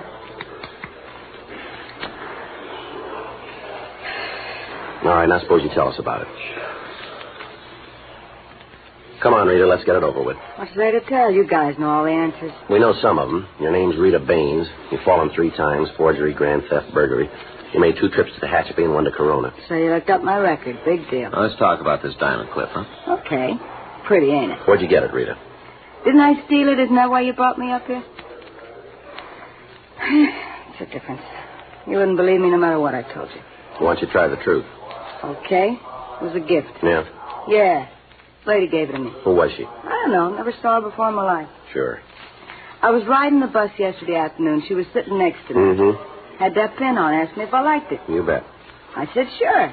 She took it off, said I could have it. Just handed it right over, just like that. Yeah. What'd she look like, Rita? I don't know. 40, maybe 45. A little on the hefty side. And you never seen her before? First time. Mm-hmm. You know, when I was a little girl, my folks always told me not to take things from strangers. Sure they did. Yeah. Guess they were right. All right, Rita, what do you do for a living? Wait table. Where? Bar over on Pico. You work days or nights? Nights mostly. Don't open before 4 o'clock. Have your mornings free then, huh? Law against it? Ever do any housework? Straighten up my room once in a while. Ever do housework for somebody else? What do you mean? Like a cleaning woman. I ain't that hard up for a job, even with a record. All right, let's talk about this pin some more. You didn't believe me, did you? Pretty hard to swallow, isn't it? Yeah. The lady it belongs to says worth over $100. Pawnbroker didn't think so. People don't go around giving away $100 clips now, do they? Where'd you get it? Dame on the bus asked me if I liked it. I said yes, she gave it to me. Yeah. You guys don't mind if I stick to that story, do you? Seeing as how it's the truth? Which bus were you riding? Wilshire. Where'd your friend get off? She wasn't my Where'd friend. she get off? I don't know. I got off first. Mm-hmm. You know, if it was somebody else telling you this, you might go along with it. Yeah, sure we would. But not me. Not Rita Baines. You cops give a gal a record, from then on she might as well be dead. Sure. Anytime there's trouble, pick her up. She probably did it. If she tells you different, she's probably lying. You know, you got one thing wrong, Rita. I ought to know. It's happened to me often enough. I'm the gal with the record. Yeah, but we didn't give it to you.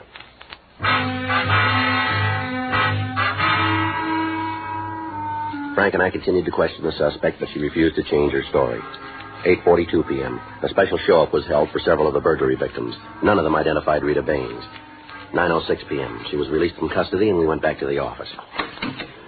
Well, if she didn't take that clip, she knows who did. Maybe. Yeah, stands to reason, Joe. Nobody's going to go to all the trouble of stealing this stuff and then give it away. Burglary Friday. Yes, ma'am. What's that? I see. Mm-hmm. Yes, we would. What's your address? All right, thank you very much. Just a few minutes. Goodbye. Well, here we go again. Another burglary? Mm-mm. Another piece of free jewelry.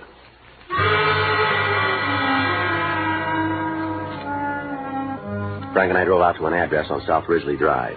9:32 p.m. We talked to Mrs. Lucy Heflin.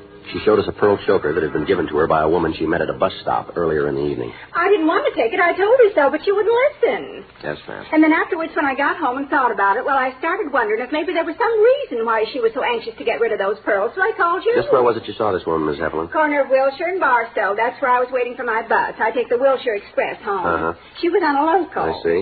And when it pulled up, she got out. I guess she must have turned her ankle or something. Anyway, she dropped her pocketbook. Mm-hmm. Well, I helped her pick up her things, and that's when she gave me this choker. I see. Said she didn't have any use for it herself and for me to keep it. Tried to give it back, but she wouldn't wait. Mm-hmm. I tried to follow her, but just then my bus came along, and I knew there wouldn't be another one for maybe an hour. Yes, ma'am. They don't run very regular after 8 o'clock. Yes. Anyway, I figured I could always return the choker if that seemed like the best thing. How were you going to do that, Miss Heflin? Do you know the woman? Oh, no, but I watched her from the bus. We had to wait for the light to change. Yeah. Saw her go into a building, apartment house. Oh? I suppose that's where she lives.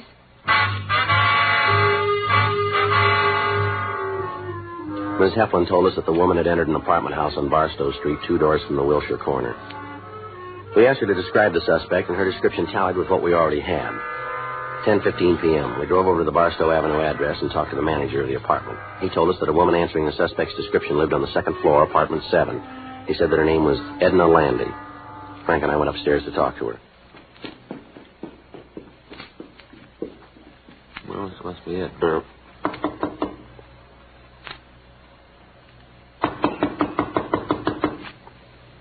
Somebody's coming. Yeah. Ms. Landy? Yes, sir. Police officers. Oh, I'd like you to come downtown with us, Ms. Landy. all right. I'll get my coat. Never mind, I'll get it for you. It's in the closet over there. Okay. I'll look around while I'm at it, Joe. Yeah. You won't find anything. That's so? I gave the last of it away just this evening. Mm-hmm. Lady I met at the bus stop. Gave the last piece to her. I see. She was very kind to me. Helped me when I dropped my purse. I'm glad I had something nice for her. Pearl choker, that's what it was. Yeah. It's clean, Joe. All right. I said you wouldn't find anything. Why'd you do it, Miss Landy? Why'd you steal those things? Oh, I wasn't stealing. Oh, you weren't, huh? Of course not. I was just teaching them a lesson. Yeah. They needed it. Needed it bad. Never trust anybody. Always say you're stealing from them. Well, who are you talking about, Miss Landy? People that hired me to work for them. Do their cleaning. These people didn't hire you. They're all the same. Folks out here, back east, all the same. Where's back east? Chicago, Illinois. Mm-hmm. Doesn't matter how much you do or how hard you try. Ma'am? Sooner or later, something's missing. They say you took it. Mm-hmm. Worked for them 10 years. Doesn't matter. Least little thing gets lost, they say you're a thief. I see. Made up my mind to show them. As long as they're going to blame me anyway, might as well do something to deserve it. Mm-hmm. Good lesson. That's what they need. All right, let's go. I'm an honest woman. I've always been honest. Sure. I never took that money from Mrs. Dresser. She was wrong to say I did. Never took nothing that didn't belong to me. Until you came out here. That's different. Even then, I wasn't taking for myself. I gave all the jewelry away. It wasn't for me. Well, it was more than jewelry, Miss Landy. A lot of money missing, too. No, I didn't keep it. Oh? I sent it off, every penny. Sent it to charity, different charities all over. I wouldn't keep something that wasn't mine. I see. Maybe next time they'll be a little more careful who they say is a thief. Yes, ma'am. It isn't right to accuse somebody when she hasn't done it just because you're the cleaning woman. That doesn't mean you're not honest. Mm-hmm. Well, I showed them. Showed them if I really wanted to be a crook, how easy it was. Mm-hmm. You mustn't think I was doing anything wrong. No. Just trying to make them understand, that's all. Cleaning woman's like everybody else. She's got feelings, too, and pride like everybody else. Mm-hmm. Maybe now they'll see where they made their mistake. Yeah. Well, they better. I won't stand for being called a liar and a thief, not anymore. Folks better treat me a whole lot different from here on in. Well, that's right, Miss Landy. What? They will.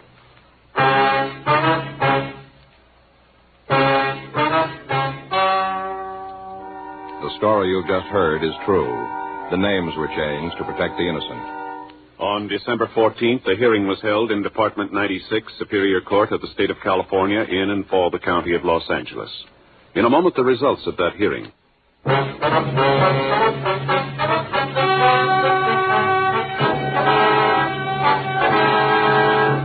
Edna Foster Landy was examined by 3 psychiatrists appointed by the court and was found to be mentally incompetent.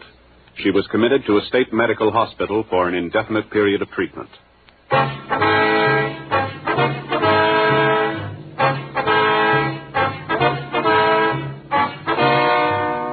You have just heard Dragnet, a series of authentic cases from official files. Technical advice comes from the Office of Chief of Police W.H. Parker, Los Angeles Police Department.